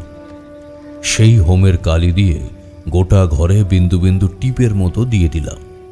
তারপর দরজা খুলে ঘরের বাইরে পেরিয়ে দেখি 50 ঊর্ধ্ব এক পৃথুলা স্ত্রীলোক ছিন্ন ভিন্ন হয়ে মাটিতে পড়ে আছেন। ধারালো নখের আঘাতে তার গলার নলি কেটে উপড়ে নিয়েছে কেউ, তারপর হাওয়ায় তুলে নিয়ে এসে নিচে ফেলে দিয়েছে। পোশাক দেখে বুঝলাম ইনি সম্ভবত মোহিনীমোহনের মা। মোহিনীমোহনের ঘরের সামনে দুবার মোহিনীমোহন মোহিনীমোহন বলে ডাকতে সে সাড়া দিল না। আমার মনে পড়ল আমি তাকে আমার ডাকে সাড়া দিতে বারণ করেছিলাম। তড়িঘড়ি সেখানে দাঁড়িয়ে বললাম, বিপদ কেটে গেছে, বিপদ কেটে গেছে। মোহিনীমোহন দরজা খুলে তার মাকে ওই রকম মৃত অবস্থায় পড়ে থাকতে দেখে পাথরের মতো হয়ে গেল। কিন্তু অদ্ভুতভাবে তার চোখ থেকে এক ফোঁটাও জলও গড়িয়ে পড়ল না। সে মায়ের মৃতদেহের পাশে বসে তার মাথায় হাত বুলাতে বুলাতে আমায় বলল, ভালোই হলো তারানাথ বাবু। কি বলেন, বেঁচে থাকলে হয়তো পুত্র শোক সহ্য করতে পারতেন না। আর কিছু বলতে আমি পারলাম না, শুধু মোহিনীমোহনের কাঁধে সহমর্মিতার হাত রাখলাম। গায়ের লোকেরা সকাল হতেই খবর পেয়ে ভিড় জমালো জমিদার বাড়িতে। সকলের সহচর্যে বল্লভগড় এস্টেটের অন্তিম পুত্রবধূর মরদেহ সৎকার করা হল। দাহ কার্যের পর ত্যাগ বস্ত্র পরিয়ে গাঁয়ের সকলকে মিষ্টান্ন বিতরণ করে আমি আর মোহিনীমোহন রাজবাড়িতে ফিরে এলাম। আপনাকে ধন্যবাদ দেওয়ার ভাষা নেই তারানবাবু। আমি এতদিন বাঁচতে চাইতাম, তবে আজ আমার বাঁচার শেষ ভরসাটুকু হারিয়ে গেল। আপনি ফিরে যান দয়া করে। আপনার বাড়িতে মা আছে, স্ত্রী আছে, তারাও আপনার জন্য চিন্তা করছেন। আমার আর কোনো ভয় নেই। আমার মৃত্যুর সাথে সাথেই এই বংশের অভিশাপও হয়তো শেষ হয়ে যাবে। মোহিনীমোহন, অদৃষ্টকে মেনে নেওয়া শুধু মানুষের উদ্দেশ্য হতে পারে না, কখনো কখনো অদৃষ্টের সঙ্গে লড়াই করতে হয়, যেখানে তুমি কখনো কোনো পাপ করনি। তবে কেন পূর্বপুরুষের পাপের সাজা নিজের মাথায় নিতে চাইছো? তুমি বিদ্বান, জ্ঞানী, সজ্জন মানুষ। বিবাহ বন্ধনে আবদ্ধ হয়ে এই বল্লভগড়কে আবার এক সাজানো এস্টেটে পরিণত করবে। সকল প্রজা সুখে থাকবে তোমার শাসনকালে। এত তাড়াতাড়ি জীবন বিমুখ হয়ে যেও না হে। ওপরে চলো, তোমার সঙ্গে আমার বিশেষ কিছু আলোচনা আছে। এসো আমার সাথে, এসো। মোহিনীমোহন বিষণ্ণ বদনে আমার সঙ্গে উপরের কক্ষে চলল। ওকে বললাম, আজ রাত্রে তুমি কোনোভাবেই ঘরের বাইরে বেরোবে না। আর আজকে আমি তোমার সমস্ত পোশাক এবং বাকি যা যা অঙ্গরত্ন তুমি পরো, সেসব আমি পরব। আপনি কেন আমার জন্য এত ঝুঁকি নেবেন তারানাথ বাবু? না না না না না, আমার জন্য আপনার জীবন বিপন্ন আমি কিছুতেই করতে দেব না। যা বলছি শোনো ভালো করে মোহিনীমোহন। এই অভিশাপ শেষ হয় নরবলি দিয়ে। তোমাদের বংশের রক্ত ছাড়া এই অভিশাপ কিন্তু ফলে না। কাজেই সেখানে যখন অন্য রক্ত পড়বে, আমার মনে হয় সেখানেই এই অভিশাপের ইতি হবে। তোমার কুলগুরুর অভিশাপের ভবিষ্যৎবাণী বাধার সম্মুখীন হয়ে নষ্ট হয়ে যাবে। কিন্তু তাতে তো আপনার প্রাণহানির আশঙ্কা আছে তারানাথ বাবু। ঈশ্বরের উপর বিশ্বাস রাখো, আমার কিচ্ছু হবে না। না হলে মাতু পাগলি আমাকে এখানে পাঠাতো না। তোমাকে উনি পাঠিয়েছেন তার পেছনে নিশ্চয়ই কোনো উদ্দেশ্য আছে। তুমি তোমার পরনের জামাকাপড়, অঙ্গুরীয় সমস্ত কিছু এখানে রেখে দিও, কেমন? আমি সাধক মানুষ। তুমি বলেছিলে না, যেসব ছায়ামূর্তিরা আসে তারা অভিশপ্ত মানুষটিকে বশীকরণ করে নিয়ে চলে যায়। কিন্তু আমায় বশীকরণ করার মতো শক্তি ওদের কারোর নেই। তবুও আমি বশীকরণের ভান করে ওদের সঙ্গে যাব। আমাকে জানতে হবে ওরা কারা এবং কি চায়, কে ওদের পরিচালনা করছে, সবটা জানতে হবে, সব।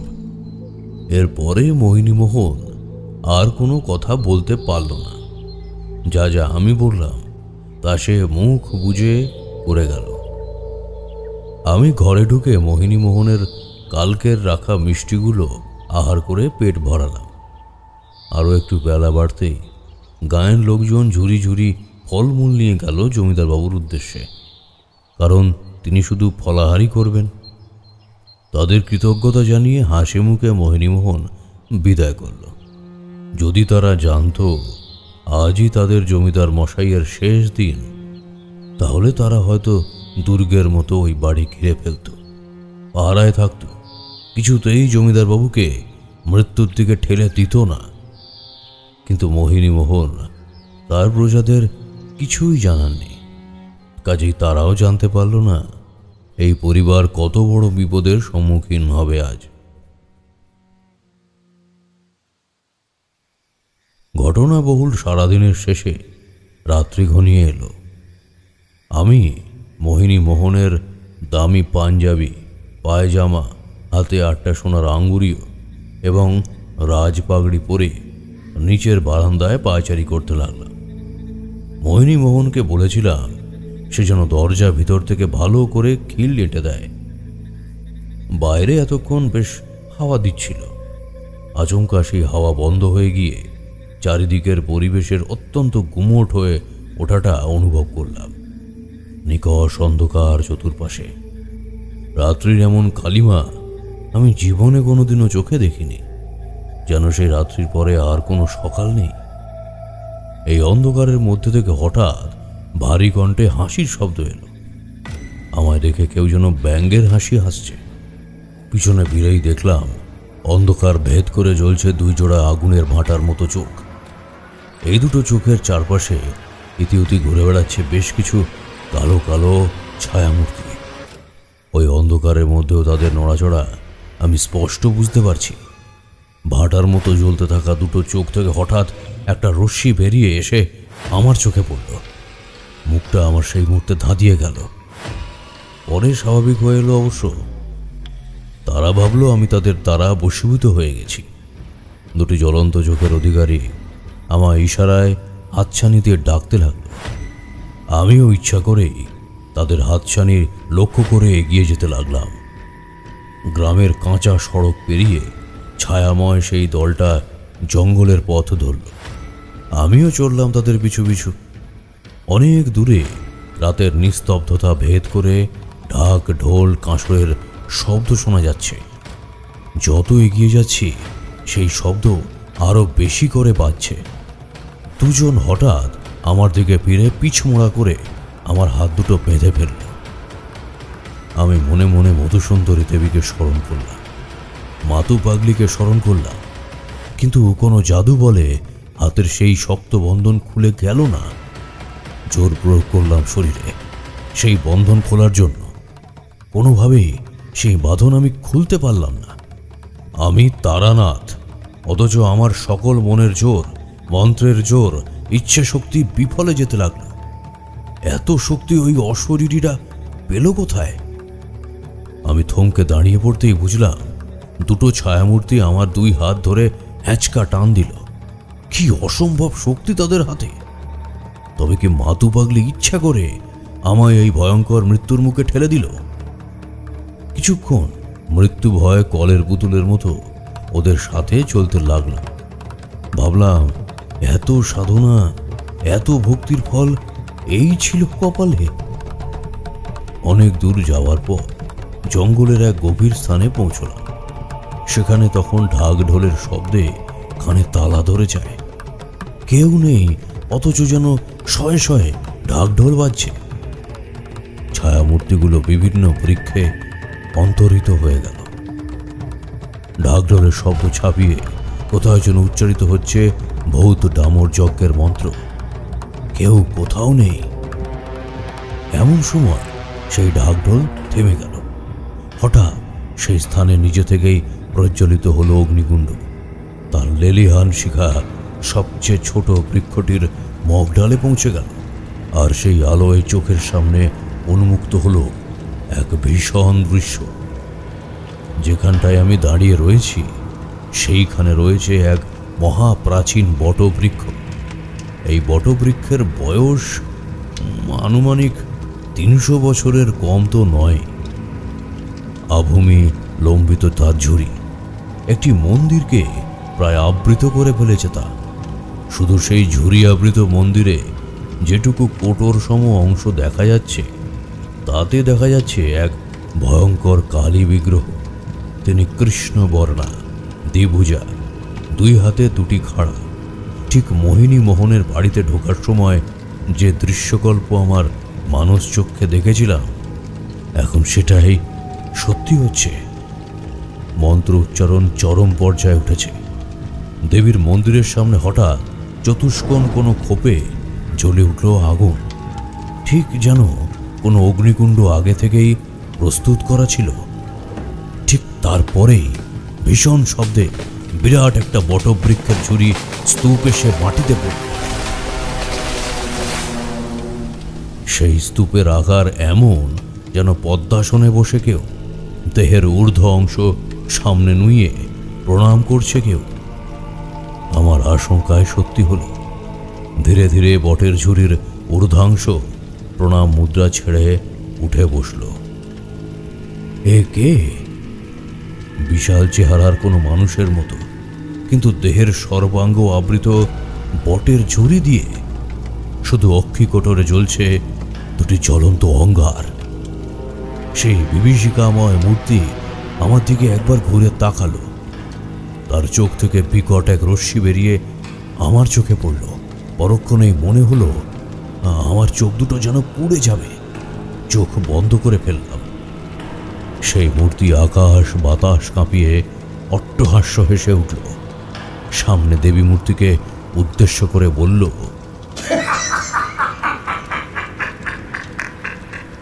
মা, মা, রায় পরিবারের শেষ প্রতিভু, শেষ বলি হাজির। আজ আজ আমার অভিশাপের অন্তিম ভোগ।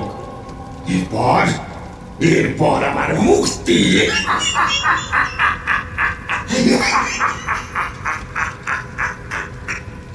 এরপর জ্বলন্ত অগ্নিকুণ্ডের সামনে গিয়ে নির্দেশ দিলেন, যাক যাক তোরা যাক, আজ আজ শেষ শিকার।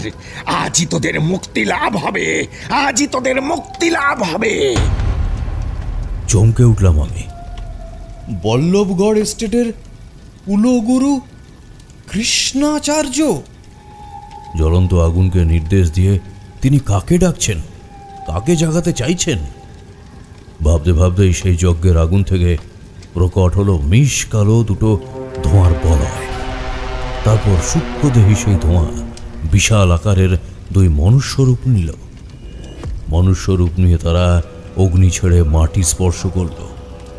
তাদের দেহের ঊর্ধ্বাংশ নিরাভরণ, পেশিবহুল দেহ সৌষ্ঠব, নিম্নাঙ্গ মোড়া সাদা ধুতিতে, কপালের সিঁদুরের টিকা, দুই হাতে দুই বিশাল খড়গ। কিন্তু তাদের মুখে কোনো হিংসার লেশমাত্র নেই। অব্যক্ত আকুতি নিয়ে তারা যেন দাঁড়িয়ে রয়েছে। তার মধ্যে একজন প্রণাম করে বলল, প্রণাম গুরুদেব। দস্যু রঘুনাথ ও বিশ্বনাথ আপনার সেবায় হাজির। বল্লভগড়ের প্রজন্মের পর প্রজন্ম বংশ অধিকারীদের আপনার নির্দেশে আমরা শেষ করেছি। বিগত 1.5 শতাব্দী ধরে আমাদের অতৃপ্ত আত্মা মুক্তি পাচ্ছে না। আমাদের মুক্তি দিন ঠাকুর। এই পাপ কাজ আমরা করতে চাই না। ফের চমকে উঠলাম। দুর্ধর্ষ রঘু আর বিশু ডাকাতের প্রেতাত্মা, এদেরকে বশ করে কুলগুরু কৃষ্ণাচার্য তার অভিশাপ সার্থক করে চলেছেন। সারা গায়ে বটের চুরি শিকড় নিয়ে এইভাবে বেঁচে আছেন। গন গন করে আকাশ বাতাস কাঁপিয়ে হেসে উঠলেন কুলগুরু কৃষ্ণাচার্য।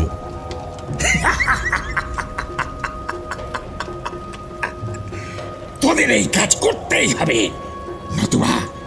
নতুবা তাদের মুক্তি নেই। যা যা ধরে নিয়ে ওকে যুপকাষ্ঠে গ্রীবা বন্দি কর, যা। আমি গাত্রবন্ধন মন্ত্র মনে মনে পাঠ করতে লাগলাম, কিন্তু এই প্রথম কোনো মন্ত্র আমার কাজে এলো না। আজ্ঞাবহ সেই প্রেতাত্মারা আমায় প্রায় ঠেলে নিয়ে গেল সেই যুপকাষ্ঠর সামনে। তারপর আমার গলা আটকে দিল সেখানে। মনে মনে তখন আমি বলছি, হে মাতু পাগলি, হে মধুসুন্দরী দেবী, আমার কি সকল সাধনা ব্যর্থ হয়ে গেল যে আমি আমার ক্ষমতায় নিজেকে রক্ষার্থে অক্ষম? দেবী মূর্তির দিকে সজল নয়নে তাকিয়ে আছি। মা কি এই সন্তানকে রক্ষা করবেন না? ওদিকে কৃষ্ণাচার্যের মন্ত্রপাঠ চরমে উঠেছে। মন্ত্রপাঠ শেষ হলে তিনি ভয়ঙ্কর সেই দস্যুদয়কে নির্দেশ দিলেন, রঘু, এই জমিদার পুত্রের বলি নিয়ে আমার অভিশাপ পূর্ণ কর। আমার মন যেন হঠাৎ প্রশান্ত হয়ে উঠল। মনে হলো, কি হবে বৃথা বাঁচার চেষ্টা করে? সাধক জীবনের উদ্দেশ্যেই ঈশ্বরকে খুঁজতে বেরিয়েছি। মৃত্যুর পর তার কোলেই না হয় স্থান পাব। এগিয়ে এলো সেই ডাকাতরা। কুলগুরুকে লক্ষ্য করে এমন সময় আমি বললাম, কুলগুরু কৃষ্ণাচার্য, আমি আপনাকে জানি, চিনতে পেরেছি। তবে বিদ্বান জ্ঞানী সাধক হয়ে যে পথ আপনি বেছে নিয়েছেন তা অন্যায়, তা ভুল। ভুল? আমি ভুল করেছি? আমি আমার দেওয়া অভিশাপ পূরণ করেছি মাত্র।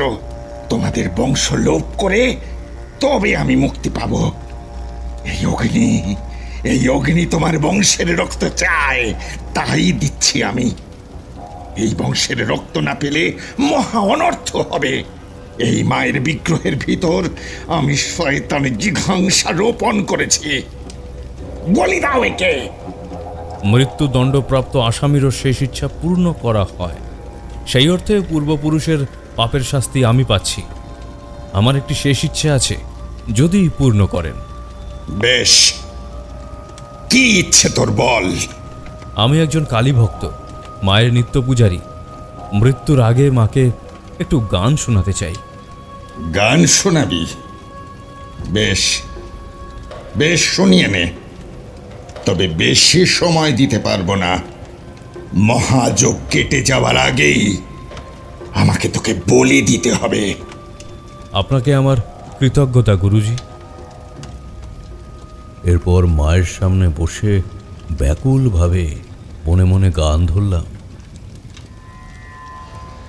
মাগো চিন্ময়ী রূপ ধরে আয়, মাগো চিন্ময়ী রূপ ধরে আয়, মৃন্ময়ী রূপ তোর পূজিছি দুর্গে, মৃন্ময়ী রূপ তোর পূজিছি দুর্গে, দুর্গতি কাটিল না হায়, চিন্ময়ী রূপ ধরে আয়, মাগো চিন্ময়ী রূপ ধরে আয়। যে মহাশক্তির হয় না বিসর্জন, অন্তরে বাহিরে প্রকাশ আর অনুক্ষণ, যে মহাশক্তির হয় না বিসর্জন, অন্তরে বাহিরে প্রকাশ আর অনুক্ষণ, মন্দির দুর্গে রয় না সে বন্দি, মন্দির দুর্গে রয় না সে বন্দি, সেই দুর্গারে দেশ চায়, চিন্ময়ী রূপ ধরে আয়, মাগো চিন্ময়ী রূপ ধরে আয়, মৃন্ময়ী রূপ তোর পূজিছি দুর্গে, দুর্গতি কাটিল না হায়, মৃন্ময়ী রূপ তোর পূজিছি দুর্গে, তাই দুর্গতি কাটিল না হায়, চিন্ময়ী রূপ ধরে আয়, মাগো চিন্ময়ী রূপ ধরে আয়।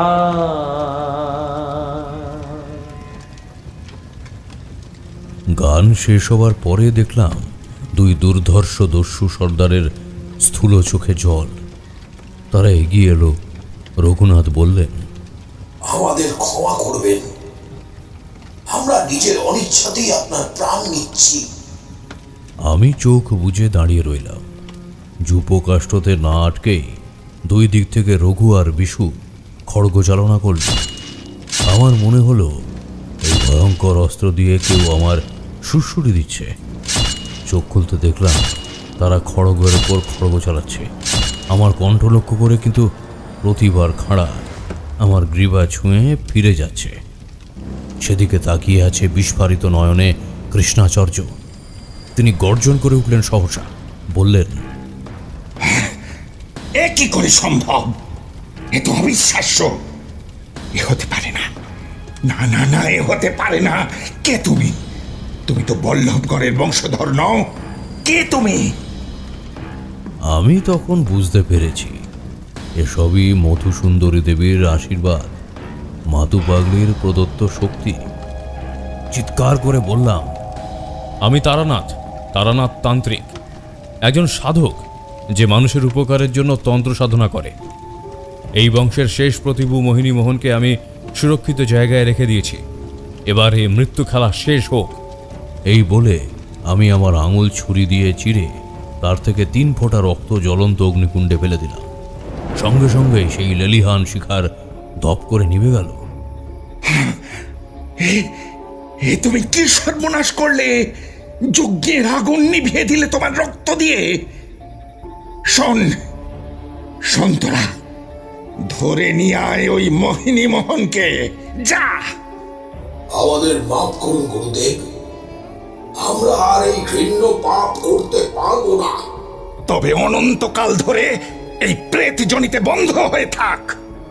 আমি তাদের উদ্দেশ্যে ঘুরে বললাম, আপনারা যথার্থই ক্ষমার যোগ্য। আমি আপনাদের প্রেতজনি থেকে মুক্তি দেব। কৃষ্ণাচার্য ভয়ঙ্কর ক্রোধান্বিত হয়ে আমার দিকে ত্রিশূল তুললেন, তারপর নিক্ষেপ করলেন আমার দিকে। কিন্তু অদ্ভুতভাবে সেই ত্রিশূল আমার বুকের কাছে এসে আটকে গেল, আর বনভূমিতে ছড়িয়ে পড়ল এক স্নিগ্ধ আলোর ছটা। সেই আলোতে প্রকট হলেন এক নারী। তার অর্ধেকটা মধুসুন্দরী দেবীর আর অর্ধেকটা মাতু পাগলির। কৃষ্ণাচার্য, একজন সাধক হয়ে তুই নিরপরাধ মানুষের বলি নিয়েছিস। তুই এক দেবীর মধ্যে শয়তানের জিঘাংসা প্রেরণ করেছিস। তুই মৃত্যুর জন্য প্রস্তুত হ। আমি হাঁটু গেড়ে সেই দেবীর সামনে বসে পড়েছি। ততক্ষণে কৃষ্ণাচার্য তখন ক্রুদ্ধ আস্ফালন করছেন, বলছেন, এই বংশের পূর্বতন চতুর্থ পূর্বপুরুষ আমার গায়ে পদাঘাত করেছিল, একজন সিদ্ধ পুরুষের গায়ে পদাঘাত করেছিল। তাই অভিশাপ দিয়ে 3 প্রজন্মের প্রাণ নিয়েছি আমি। শতাব্দীর পর শতাব্দী এই বট বৃক্ষের শিকড় গায়ে নিয়ে আজও জীবিত আছি। দুঃখেষু অনুদিগ্মনয়া সুখেষু বিগত স্পৃহ বিতরাগয় ভয়ে ক্রোধ স্থিত ধীর্ম নিরুচ্যতে। নিজেকে সিদ্ধ পুরুষ বলো, যে সামান্য পদাঘাত খেয়ে নিজের জিঘাংসা পূরণ করতে চায়, যে সুখ দুঃখ কোনো অবস্থাতেই অটল নয়, সেই সিদ্ধ পুরুষ নয়। তুমি মহাপাপী কৃষ্ণাচার্য, তাই তোমার ধ্বংস নিশ্চিত। ঠিক এরপরে এক ভীমাকায় ত্রিশূল উড়ে এসে লাগলো কৃষ্ণাচার্যের বুকে। ভয়ঙ্কর বিস্ফোরণের শব্দে বনভূমি যেন কেঁপে উঠল। বটবৃক্ষের ঝুড়ি নির্মিত দেহে নিমিষে জ্বলে উঠল আগুনের লেলিহান শিখা। কৃষ্ণাচার্যের মৃত্যু আর্তনাদের অনুরণন ছড়িয়ে পড়ল বনভূমি জুড়ে। একসময় তার সম্পূর্ণ দেহ ছাই হয়ে মিলিয়ে গেল বাতাসে। তৎক্ষণাৎ মর্মর শব্দে শতাব্দী প্রাচীন সেই বটবৃক্ষ মন্দিরের পিছনের দিকে ভেঙে পড়ল, আর সেই কাল বিগ্রহের মূর্তির খোলস ভেঙে গিয়ে বেরিয়ে পড়ল এক ভুবন মোহিনী কালী মূর্তি। তার কোনো হাতে খড়গ নেই। দেবীর মুখ হাস্যোজ্জ্বল। তিনি শ্যামাঙ্গী, চতুর্ভুজা। প্রতিটি হাতে রয়েছে বরাভয় মুদ্রা। আমি ডাকাতদের প্রেতাত্মার দিকে তাকালাম, তারপর দেবীকে অনুরোধ করলাম, হে দেবী, এদের বন্দি আত্মা ও যত আত্মাদের কৃষ্ণাচার্য বন্দি করে রেখেছিলেন, তাদের আপনি দয়া করে মুক্তি দিন। রঘু আর বিশু তখনও সজল নয়নে দাঁড়িয়ে রয়েছে। একে একে তাদের পাশে জমা হলো আরো অনেক কালো কালো ছায়া। দেবী ওদের দিকে উদ্দেশ্য করে 2 হাত তুললেন। সেই হাত থেকে ছড়িয়ে পড়ল আলো, ভুবন ভরানো আলো। আর সেই আলোয় রঘু ডাকাত, বিশু ডাকাত সহ বাকি সমস্ত অতৃপ্ত আত্মারা ধূমায়মান হয়ে বিলীন হয়ে গেল মহাশূন্যে। এই দৃশ্য দেখতে দেখতে আমার চোখে কেমন ঘোর লেগে এলো। চোখে ঘনিয়ে এলো গহীন অন্ধকার।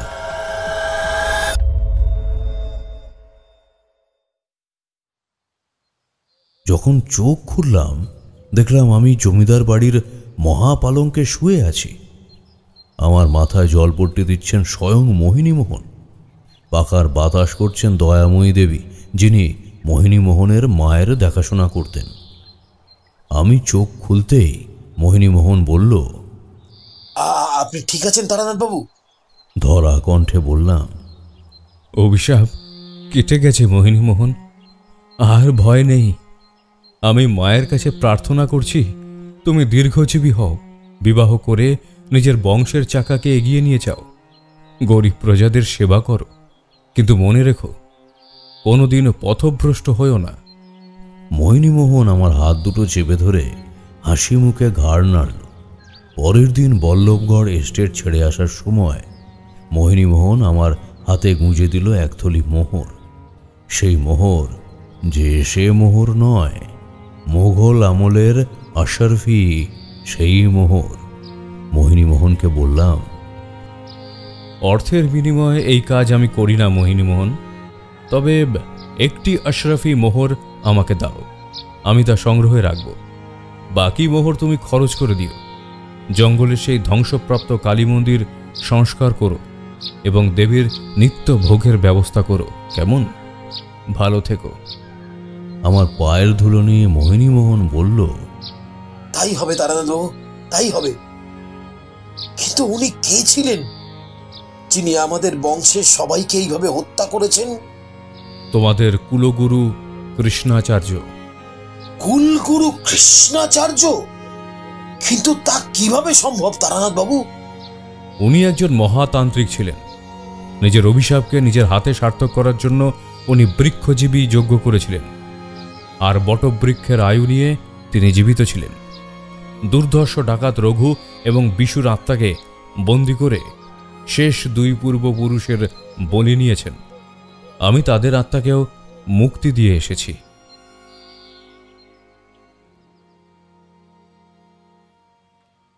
এরপর আমি বল্লভগড় থেকে চলে এসেছিলাম। পরে শুনেছিলাম মোহিনী মোহন ধুমধাম করে সেই স্থানে কালী মন্দির স্থাপন করে নতুন বিগ্রহের পুজো শুরু করেছেন। তারানাথ যখন থামল তখন রাত পেরিয়ে পূব আকাশে সূর্যোদয় হচ্ছে। ঘরে পরিবেশন করা খিচুড়ি জুড়িয়ে ঠান্ডা হয়ে গেছে।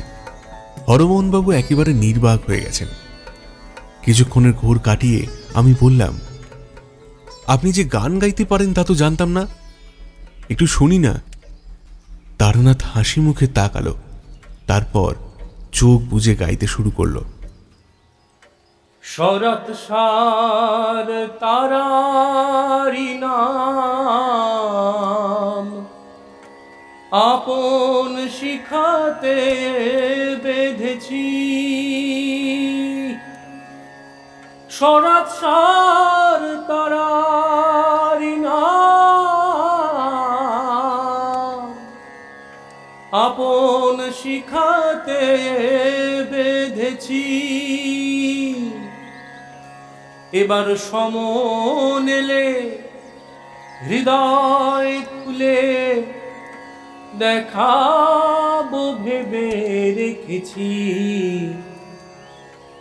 অভয় পদে প্রাণ সপেছি আমি, অভয় পদে প্রাণ সপেছি আমি। আর কি জমের ভয়ে রেখেছি আমি, আর কি জমের ভয়ে রেখেছি।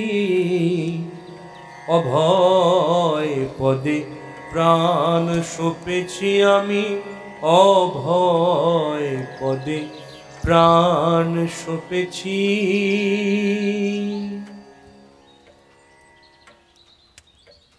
কিছুটা গাওয়ার পর তারানাথ যেন গভীর ধ্যান সমাধিতে চলে গেল।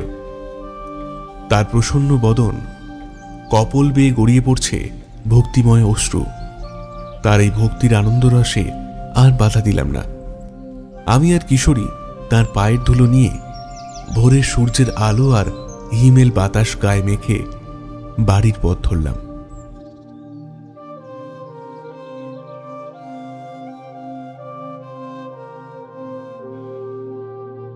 নিশিরাতের কথকথায় এতক্ষণ শুনছিলেন তারানাথ তান্ত্রিকের গল্প সাপ মুক্তি। লেখক অভিষেক বন্দ্যোপাধ্যায়। শ্রুতি রূপান্তর শাশ্বতী। গল্পের কবিতা পাঠ জিজ্ঞাসা। বিভিন্ন চরিত্রে কথক এবং অশ্বিনী আমি দেবাঞ্জন। কিশোরী রূপঙ্কর চক্রবর্তী। তারানাথের চরিত্রে পার্থ মুখোপাধ্যায়। কৃষ্ণাচার্য আর যে সুদীপ্ত ঘোষ আকাশবাণী থেকে। মাতু পাগলি ও মধুসুন্দরী দেবীর চরিত্রে খুশি বসু। মোহিনী মোহন RNM অভিষেক। বল্লভ রায়, রাধানাথ ও গারোয়ান জয়ন্ত। নায়েব রত্ন সেন রাজ চট্টোপাধ্যায়। চারি অস্মিতা বন্দ্যোপাধ্যায়। মধুসুন্দরী দেবী শ্লোক পাঠ আর যে উষসী রেডিও নিউটাউন থেকে। তারানাথের গান বিশিষ্ট ভক্তিগীতি শিল্পী ভার্গব লাহিড়ী। গীত রচনা শ্রী রামপ্রসাদ সেন, কাজী নজরুল ইসলাম। ভিডিও নির্মাণ, প্রচ্ছদ অঙ্কন এবং থাম্বনেল ডিজাইন জয়ন্ত দে। শব্দ সংযোজন, ধ্বনি পরিকল্পনা এবং আবহ নির্মাণে 62 FPS স্টুডিও। আজ যে সুদীপ্ত ঘোষকে জানাই বিশেষ কৃতজ্ঞতা আমাদের আজকের এই কাহিনীটিতে সুকণ্ঠদানের জন্য। সমগ্র পর্ব পরিচালনায় জয়ন্ত ও RNM অভিষেক। গল্পটি শুনে ভালো লাগলে কমেন্ট বক্সে আপনার মতামত জানান এবং চ্যানেলটি সাবস্ক্রাইব করে পাশে থাকুন। ভালো থাকুন, সাহিত্যে থাকুন। নমস্কার।